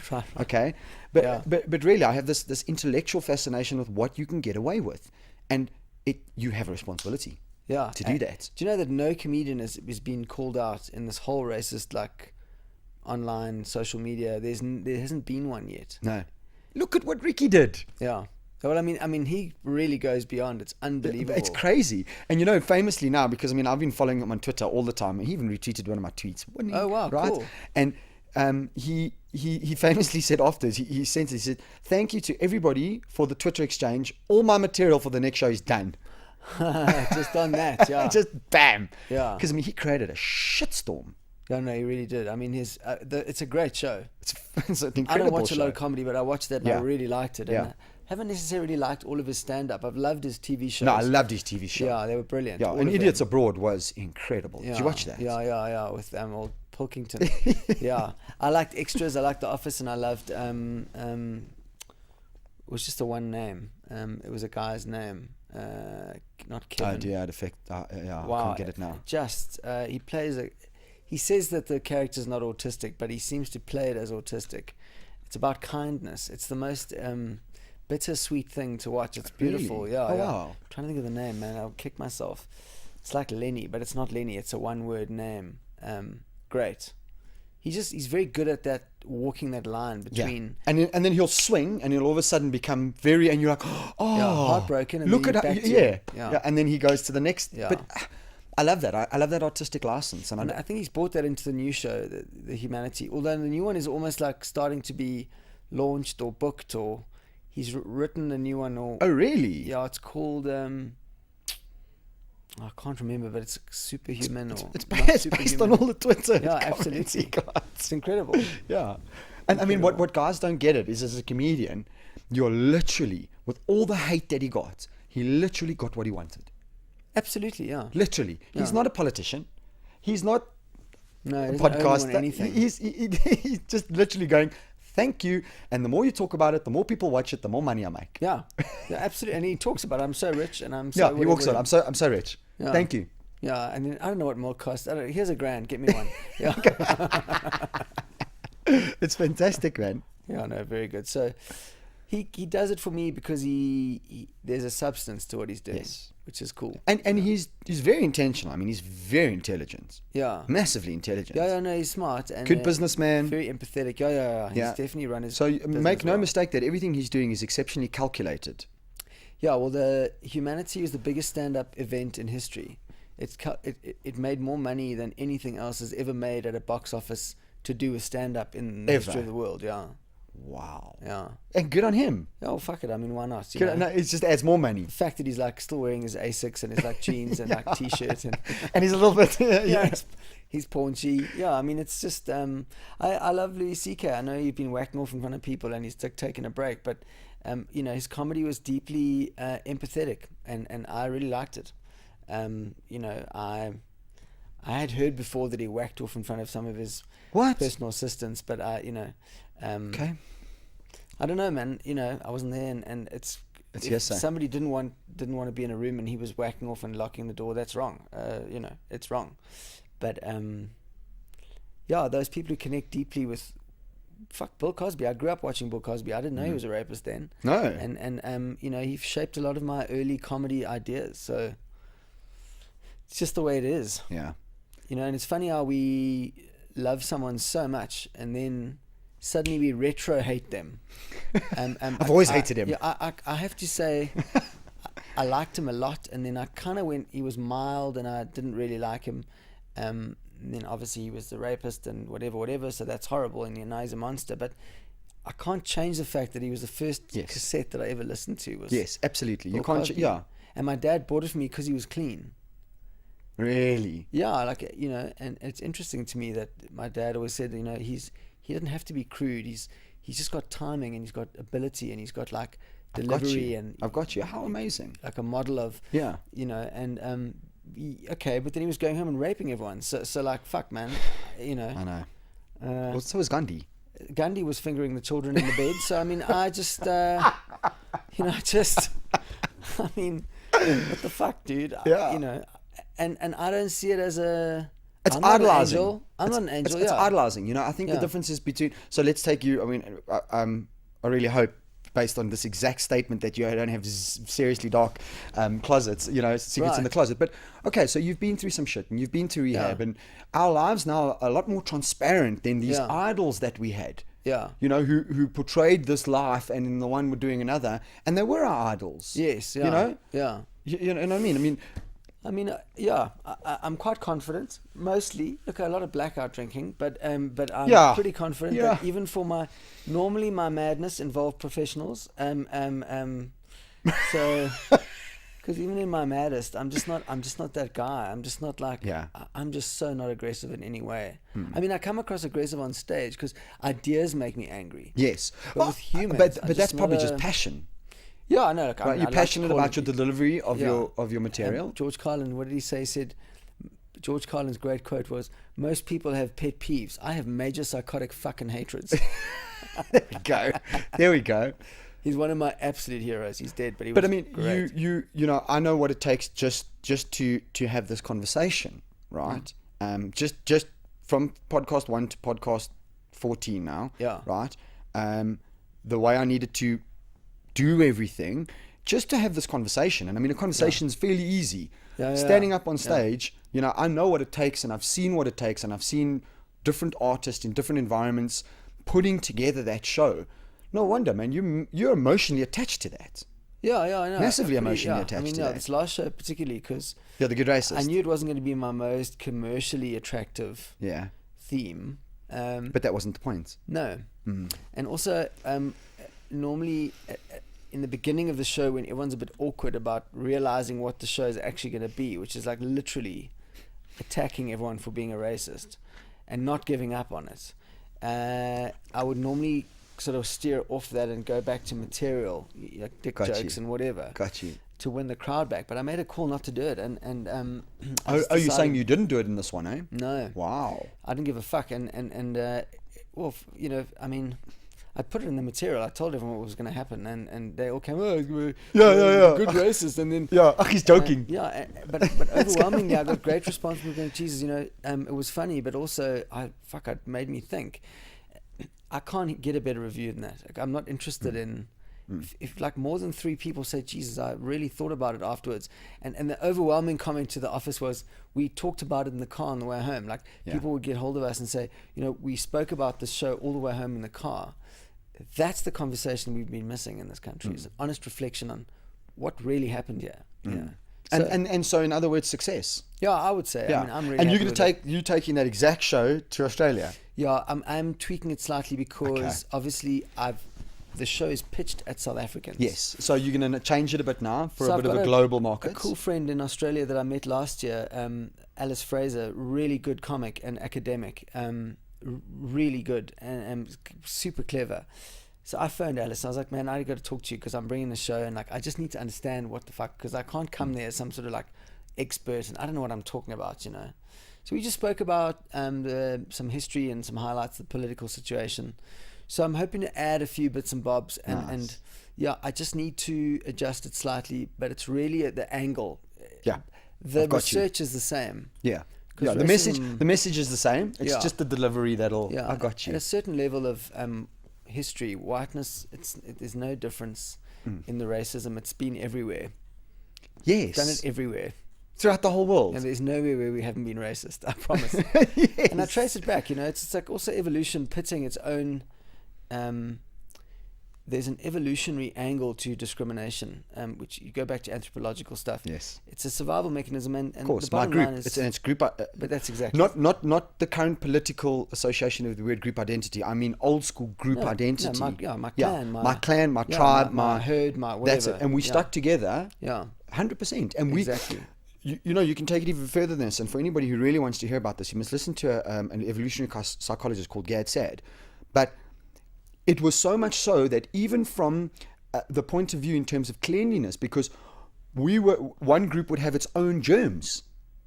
Yeah, no, that's exactly right. Think exactly about right. that. No, that's... So, and the next group didn't. And we've actually been biologically Yeah. From an evolution point of view, biologically, we're made to not want to interact with people who are different than us so that we could survive as a species. Yeah. I mean, this is absolutely. This is science. That's exactly right. So that's 100%. And we developed the concept of the other. Yes. As the unknown, as the entity, enemy. yeah. But then I trace it through, because remember, evolution, everything evolves, including evil. So we then flipped it around, and we actually color coded people. It wasn't actually racism was a commercial decision, because in the acquisition of other people as labor, slavery, we discovered that white people that were strangers represented an unknown risk. Whereas there was this general idea that there was one place where you could get people who kind of had sticks and mud and like thought we were God. And so it's just like Nike moving manufacturing to the east, where there's less human rights in place. Cheaper labor. We outsourced slavery to Africa. And once you start wholesale removing people like that, you've got to explain yourself, and the way you do it is held accountable. You also start saying that there's scientific evidence that these are not really humans; they're subhuman, and to sell it. Yeah, of course. And holy shit! Okay. Isaac Newton made a lot of his money. He invested in a slave startup. Now, I'm not saying God, that sounds so bizarre. Isaac Newton was a puss, but what I'm trying to say is that it was that common in those days. As tech. So if you wanted to make a lot of money, there was this massive business you could invest in early, and they'd give you a return. So the slave companies knew it would be easier for them just to go and get the slaves from Africa and bring them back. And they would dump stock. They would dump human beings off the boat, just straight into the ocean with their chains, so many times. If a woman gave birth, or they discovered she was pregnant, over the side, we don't want a child and a mother and a whatever. There's like literature about all the shit. So it was ingrained in the West that black people were not human, and it was easier to digest as the world became more advanced. Good God. Yeah. So when you call a black person a monkey, there is such a history, immunization. It is such a history of hurt that you are like casually dropping, and then trying to defend it with, but we're all monkeys. Dude, you don't know what you're saying. You don't know what you're talking about. Stop. I just said you stop talking. Just stop talking and go read a fucking book, because you are opening a wound that is you don't understand. Yeah. And you're it's not like making qualified. Holocaust jokes. Do you know what I mean? Yeah. Exactly. You're not qualified to speak on this topic with any authority. So you can't win this argument. It's not an argument. You're just wrong. And that's the whole chat. So and I've had this talk with like people who just want to test it and see where it goes, and there's no answer for that. So there's this huge history that we don't ever acknowledge. And so it began, we feel better that it was a biological thing, but then it did morph, and it became everything. Well, like you say, everything evolves, including evil. Absolutely. And that evolution is a fucking profound statement. Evolution will raise a group, but then ultimately the next move is to turn the group on itself, because then you're going to find another winner, and the winner fucks the winner. That's evolution. It's not a benign intelligence. It's just a mechanical way of cruelly separating that which will survive from that which will not survive. And ultimately, thank God we outgrew evolution, because then most of our relatives wouldn't be alive. Yeah. We would have let them die. So its compassion is counter evolution. Yeah, absolutely. Empathy and sympathy. It's completely counter to evolution. So it's interesting. Although now we seem to have evolved beyond evolution. So we believe in looking after everyone. That in its own way is an evolution, because good also evolves. Yes. It's just complexity, and so fuck it. and here's two non-fucking psychologists trying to discuss this. Well, a podcaster and a comedian doing it next year. A podcaster and a comedian discussing this. Yeah. But John, it's necessary. Yeah, and I'm not sitting here going, I'm going, fuck, that's hairy. Yeah. And it is a bit. It is hairy. Yeah, and I don't dig that. That's why I like comedy. I always say the best comedy is horror's neighbor. Like, it has to live next door. I don't like fucking comedy that's fluffy and pointless and stupid about this pot plant, or like has no interest to me whatsoever. I want to hear the incest. I want to hear the things that are like, I don't know how to make a joke about that, but you somehow have taken a dark topic you've put some light into it, and like it's the triumph of the spirit that we can overcome this shit. It's incredible. And get the conversation going. Yeah, absolutely. That's it. And That's it. That's it. You know, my introduction to a lot of people who have since shaped my life has been through listening to podcasts, you know, and literally just going, who's that guy? Right. Follow him. And who's that guy? And follow him, you know. And in my own small, stupid way, right, I'm hoping to do the same thing. That's great. Yeah. Just work on the self-esteem. No, because it's so small right now. It's not. But I mean, it's... No, I know where I am, and I jest like that. Yeah, you're right. But no. yeah. Yeah, I mean, I think it's great, and I think... it's going to go somewhere.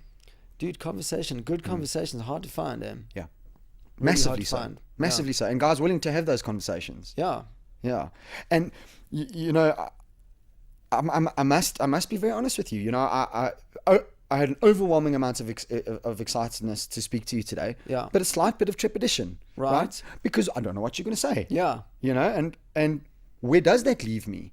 Yeah. And we need to be able to go, okay, so maybe he does say something, and all I'm going to say now is, wow, that's really complex. That's one you go to. Right. Well, that's John, that's a great question, right? It's very complex, though. Yeah. That's well, one I like that answer too. I often say that's quite a complicated issue. That's a complicated issue. Complex. Yeah. In the MBA, there's a big joke that like people say, ask you a question, and then the famous answer is, well, that depends. Like that's the famous answer. Yes. Oh, that depends. Yeah. Or it's that's very subjective. Yeah, that's quite subjective. Yes. Yeah. You know, what's your agenda? But what is interesting about learning is that you so there's like a common pattern where you kind of analyze, and then you kind of you recommend, and then you reflect. Like that's the kind of basic. I'm trying to drum this in because I'm not a student. I wasn't a student until last year, but I've never been. But and it's interesting because we often in analysis we judge. So analysis is not about forming an opinion or a solution. No, it's about getting the facts. Just get all the facts. Yes. And we don't do that enough. It's back to your thing about critical. I love what you said about critical thinking, because not everyone identifies that as a really important thing that we need. We just talk about judgment and solutions. Yeah. And you don't know enough to have a solution. No. Like, I don't know the answer to farm murders. I don't know the answer to land. I know it's necessary, but I don't know how we're going to get there. Yeah. But in this country, if you even mention land reform in the wrong crowd, no, fuck you. Now, why are you being so... Like, if you don't agree with it, then fuck you, you're a racist. And if you do agree, then you're like a sellout. Like, there's no room. It's just no critical thought. It's just judgment, It's crazy. No, it is crazy. And I don't know where we're going to go from here, but I do know that the world needs a John Vlismas. And the world needs a Germ. And the world needs a Zapiro. Yeah, and a Huntley. Because where else would we talk about all this stuff? Yeah, thank you. Thank you. We'll keep it going and we'll have fun. Yeah, and it's a fucking cool story. It's a jail that's not that hard to break out of. Yeah. That's exactly what I am. So on the free speech thing, you guys are doing the submission now. It's primarily for the comedians, right? So, well, that bill will be for everyone. So the relevance of the bill, it's going to be passed as a whole bill. So no, not the bill. I'm talking about your submission. Right. Your submission. Well, our submission is to ask them to rewrite the bill completely. Okay. So for everyone. It's not just for comics. Yeah. We're not asking for a special clause about us. That was my question. No. We've asked them to rewrite the bill. So we've pointed out the problems, and all we did is we showed some ridiculous examples. So like Nick Rabinovitz gave us a lawyer joke. What do you call 12 lawyers in a bus at the bottom of the ocean? A great start. Now that joke will be hate banned. Speech. That's in trouble. You'll go to jail because you're now saying to drown the lawyers. I got you. So we're using like ridiculous examples of, if you take that as it's written now to its extreme, like its conclusion. And remembering, once the law is passed, that could be the natural progression. Yeah. No, I promise you. Yeah. Roman said something goddamn interesting, right? For you. Yeah. He said something really, really interesting. He said, take the law and give it to your worst enemy and see what they would do with it, and then decide whether or not you want to pass the law. And I mean, I love that. That's something that's really stuck with me. But the natural conclusion, I mean, even if you look at the difference between capitalism and socialism, what is the first thing on the steps towards socialism is we'll take away the ability to say that socialism is bad. Yeah. take away that freedom of speech. Yeah. And it's a massively important thing. And I don't know yet where I stand on the whole free speech versus hate speech, because I'm like you. There are certain things that shouldn't be said. Like, don't incite that violence. That's not cool on both sides. Yeah. I'm just talking about the words now. Yeah. But simultaneously, I should be able to discuss this. And you shouldn't be able to lock you up for saying a joke. Yeah. Or for for example, if you can designate an area for free speech, so in other words, everyone in that room understands what they're there for. Yeah, the rules of engagement. Different conversation. Yeah. This is about public, and it's about I didn't ask. Like, see, in a comedy show, what you've done is you've paid money at the door. Okay, and you've all gathered. So there's a tacit agreement. There's a common purpose that has been agreed upon. In the law, in the eyes of the law. Yeah. There's a contract, right? Yeah, there's a contract. Agreed. So we're now going to suspend disbelief. So I have said before that I would fuck a dolphin. Like, why else would he have a blowhole?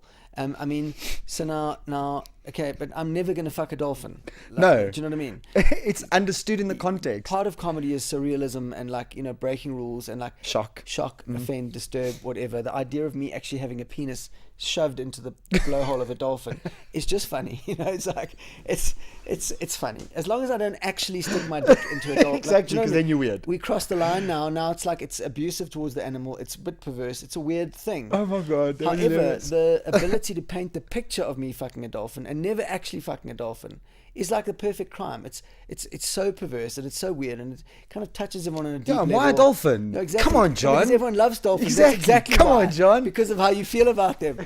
And my thing is, if they don't want it, why are they always smiling? So my thing is that we that's why art's a little bit different, because it's a safe space to harmlessly experiment. If you're standing in a riot situation and you're screaming, "Kill the police," that's a different. That is not the same as. There's no agreement. Do you know what I mean? Yeah. There's no. Yeah, and there's a much higher chance that someone in that riot may kill a policeman, right? So there's just a level of nuance that's missing from this bill. It goes beyond just comedy, though. The man in the street has to have some. There must be room for argument. In other words, Penny Sparrow, Vicky Momberg, those things. I mean, you can't put on social media. You can't simianize people. She wasn't joking. No, she wasn't. She was actually referring to black people as monkeys. Like, so like, that's wrong, because that hurts people. I must say, repeatedly did that. Yeah. Well, so did Vicky Momberg. She said the K word like 42 times. Sorry, I was referring to Vicky Momberg. Yeah, because I watched that video. But it gets much worse with her. I mean, it wasn't just the video. No, she's done this before. Worker, and then, like, she fucking shat on the social worker. Told the judge she was rude she's to done everyone. this. Yeah, she's got a problem. I wonder if she's like. I mean, even I don't want to sound like I'm defending her, but, like, fuck, is she all there? I mean, who would do that? Sakes. It's outrageous. Anyway. Yeah. So but having said that, there are in between cases, and I think I love what Roman said about just give it to your worst enemy and see what they think. Yeah, how great is that? That's actually a great test of the law. Absolutely, and let's see what they can do, because we were talking about expropriation without compensation, and the discussion we had was what happens if we pass the law and in 2 years' time the DA come in. Yeah, because the FF is pushing for it, right? Okay. But what happens if the DA gets that power? Then what? So it's just an interesting thought experiment to go, and I do like that. I think that's a sign of mature thinking that we don't have as a nation. Yeah. We just want now, like, so we'll pass the bill. Everybody will cheer and dance, and almost none of them will get the land. Yes. So, like, get rid of Mugabe. Mnangagwa comes in dancing in the streets. Same guy. Okay, but bro, it's the same dude. Same guy. Exactly. In fact, he was chief torturer. Might be a bit worse. Yeah, wasn't he? Am I right in saying that? Yeah, the Matabeleland massacres, and it's called the Crocodile. The Crocodile. That's right. Yeah. Highly possible that he's involved in the Maranja Diamonds scam with Grace Mugabe. I mean, there's so much like dirt. Doesn't matter, man. We dance. Yeah, it's short-sighted, eh? And Dumisa Lindy said the best line I've ever heard in comedy when he said, "When will my people stop dancing on TV for airtime?" So, you give them like those ads, $5 grand airtime, and then like, ooh. It's like, we don't dance for airtime. Don't say that. Yeah. It's like powerful. Yeah, very powerful. Eh? Yeah, and it's this type of discourse, and it's these types of things. And I mean, this application that you guys have done, I think, is fantastic, because it's something that I'm genuinely worried about, and it's something that I think that most people aren't genuinely worried about, to their detriment. Because if you go back to some very dark times in our history, this is how it started. The Gulag Archipelago, this is how it started, right? Nazi Germany, this is how it started. Sure. And I'm not even talking about South Africa, right? I'm talking about America right now, because the same shit's happening. In the UK, the same shit's happening. You know, I mean, how do you jail somebody for making a pug joke? Is it distasteful? Yes. Do I agree with it? No. Yeah. Was it funny? Right? Ask Ricky Gervais, Ask Ricky Gervais. There we go. But you can go to jail for that. Yeah. There I disagree. Yeah, look, I mean, there's another whole dark side to the web, which is not even the perverts, it's the people who own the web. If you think about the amount of data and intrusion, Google, Facebook, I mean, you've seen now with the FBI Facebook, and all that stuff. And let me tell you, Google is 10 times as bad as Facebook. 10 times. Yeah, but I love the thing of do no evil, and like that's their payoff line. Yeah. And like, why would you have that as a slogan to begin with? Yeah, exactly. Did you think let's be evil? Thinking we might be evil. Yeah, and then after you're like, okay, guys, let's not be evil. Yeah, exactly. No, I'm with you. So I mean, but I mean, this is what it takes to play in this world nowadays. You know, I've realized now, in terms of getting the podcast out there, that I just put out all these ideas and it's all on social media, and if I want to play in the space, I have to accept it. Absolutely. And there's nothing I can do, because I can't fight Facebook.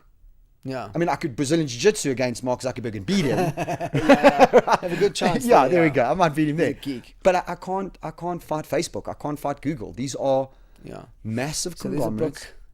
There's a book you must read called Done, if you haven't already. Done. Yeah. By?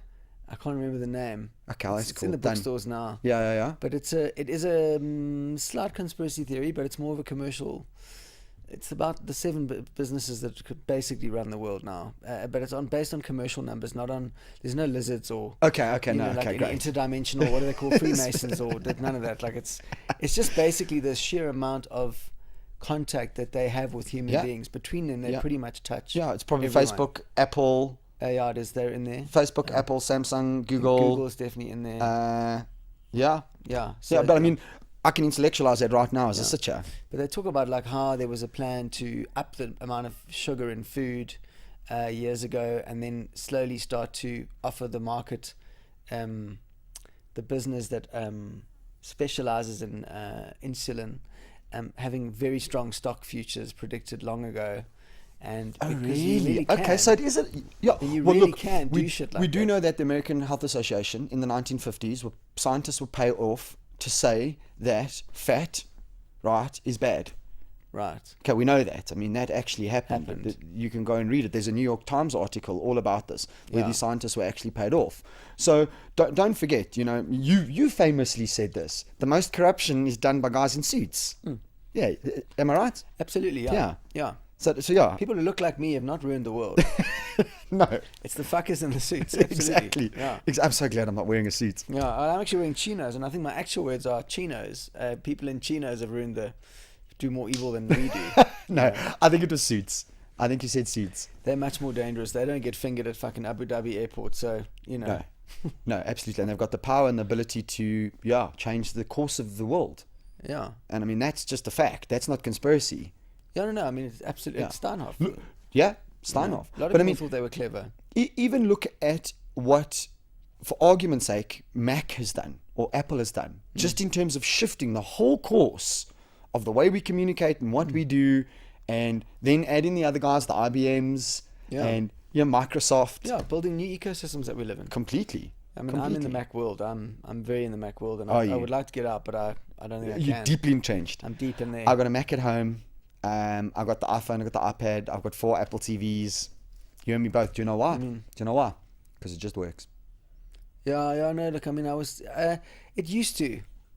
It used to. Now, I worry that they've done nothing really good for quite a while. No, they haven't. I don't believe they've done anything seriously innovative. Game changing. Although the guys are saying, though, and I'm not quite sure why, so it's going to be interesting to watch this unfold. They're saying that these new wireless earbuds are something that's going to change. I don't know. Oh, okay. Yeah. There's definitely talk about this change in this new wireless earbuds that they've done. Okay. But I mean, from a phone point of view, they haven't done much. No, but at the end of the day, processor speed on that. here's the thing, right? I've still got my Mac running everything at home. I've still got my Apple TVs, which naturally sync to my phone. Yeah. And I've got the remote control app on and it just works. Yeah, no, it does work. I mean, That's yeah. That's what it comes down Yeah. to. No, sure. You know, in my group of friends, I sort of got a mate of mine and we go back and forth and he looks at tech and I look at tech and I was the first sort of adopter of the Apple TV. Okay. You know, and at that point we were going HDMI to Cat6 converters to try and get fucking everything. Yeah, right. And I bought this thing and I phoned him and I was like, bro, 7 minutes. She's like a slut. She just wants to connect to everybody, right? 7 minutes and my Apple TV was working. He was like, really? And now he's doing it. Yeah. No, look, I've got an i7 laptop and it works hard. And I bought that the Mac Pro, the black ice bucket one when it came out. Like the that speed of it. Yes. I mean, it's like when you've got. Oh my god! I just got gadget envy. Yeah, thanks for that. It's a beast. But now there's new ones coming, man. And, well, I had a long decision with my brother and one of the guys who give me advice on the podcast, Mark Herbert from Unleashed TV, about going Mac for my driver going the PC gamer route, and I eventually just decided, because can I be very honest with you? Do you know how much cheaper that is? Apparently a lot cheaper. That is, and that's a machine. Yeah, if it's a gaming machine, it's gonna be able to got some do stuff. serious processing power. It runs absolutely everything I need to, and guess what? I get to game. And you get to game. I get to game. No. Gaming laptops are brilliant. Yeah, what a great idea. Processing is massive. And also from a usability point of view, it's easy for us. Okay. You know what I mean? Because you know, most people don't know the Mac environment. No, absolutely. Artists do. You see, artists all use Mac. Yeah. Right. Anybody in that space uses Mac. Yeah. But your general office worker. But the new Windows Studio, that Surface that folds over, that's quite impressive. It's fucking incredible. Yeah. They definitely have done a bit of work there. I haven't tried it, but I saw it overseas now. It's just a beautiful object. You know, it's like it just folds and clips down like a table, and then you can just work on it. Like they've got a little wheel that you put on the screen and it becomes a color changer. So it's just removable. So as you put it on, it opens the app underneath it, and then you turn it and it adjusts. Oh, God, and it picks the color. So you love where we're going with tech, eh? Yeah, it's cool. Yeah. I hazard a guess at where we're going to be in 50 years. I think it's hard to say. Yeah. Big time. Yeah, do you think AI is going to take over the world and kill us? Yeah. If it knows what it's doing, it should. I mean... Do you think we can create truly intelligent artificial intelligence? Yeah. I have no doubt that's going to happen. I have no doubt. That's where old Asimov and his friends writing in the old days, I mean, the fundamental laws of robotics and stuff, we're going to have that shit down, because... but how do you give something that hasn't developed a conscience or a consciousness or conscience, how do you give that between right and wrong? I mean, if you think about when we started video games to where we are now. Yeah, I'm with you. God damn it, the games are good now.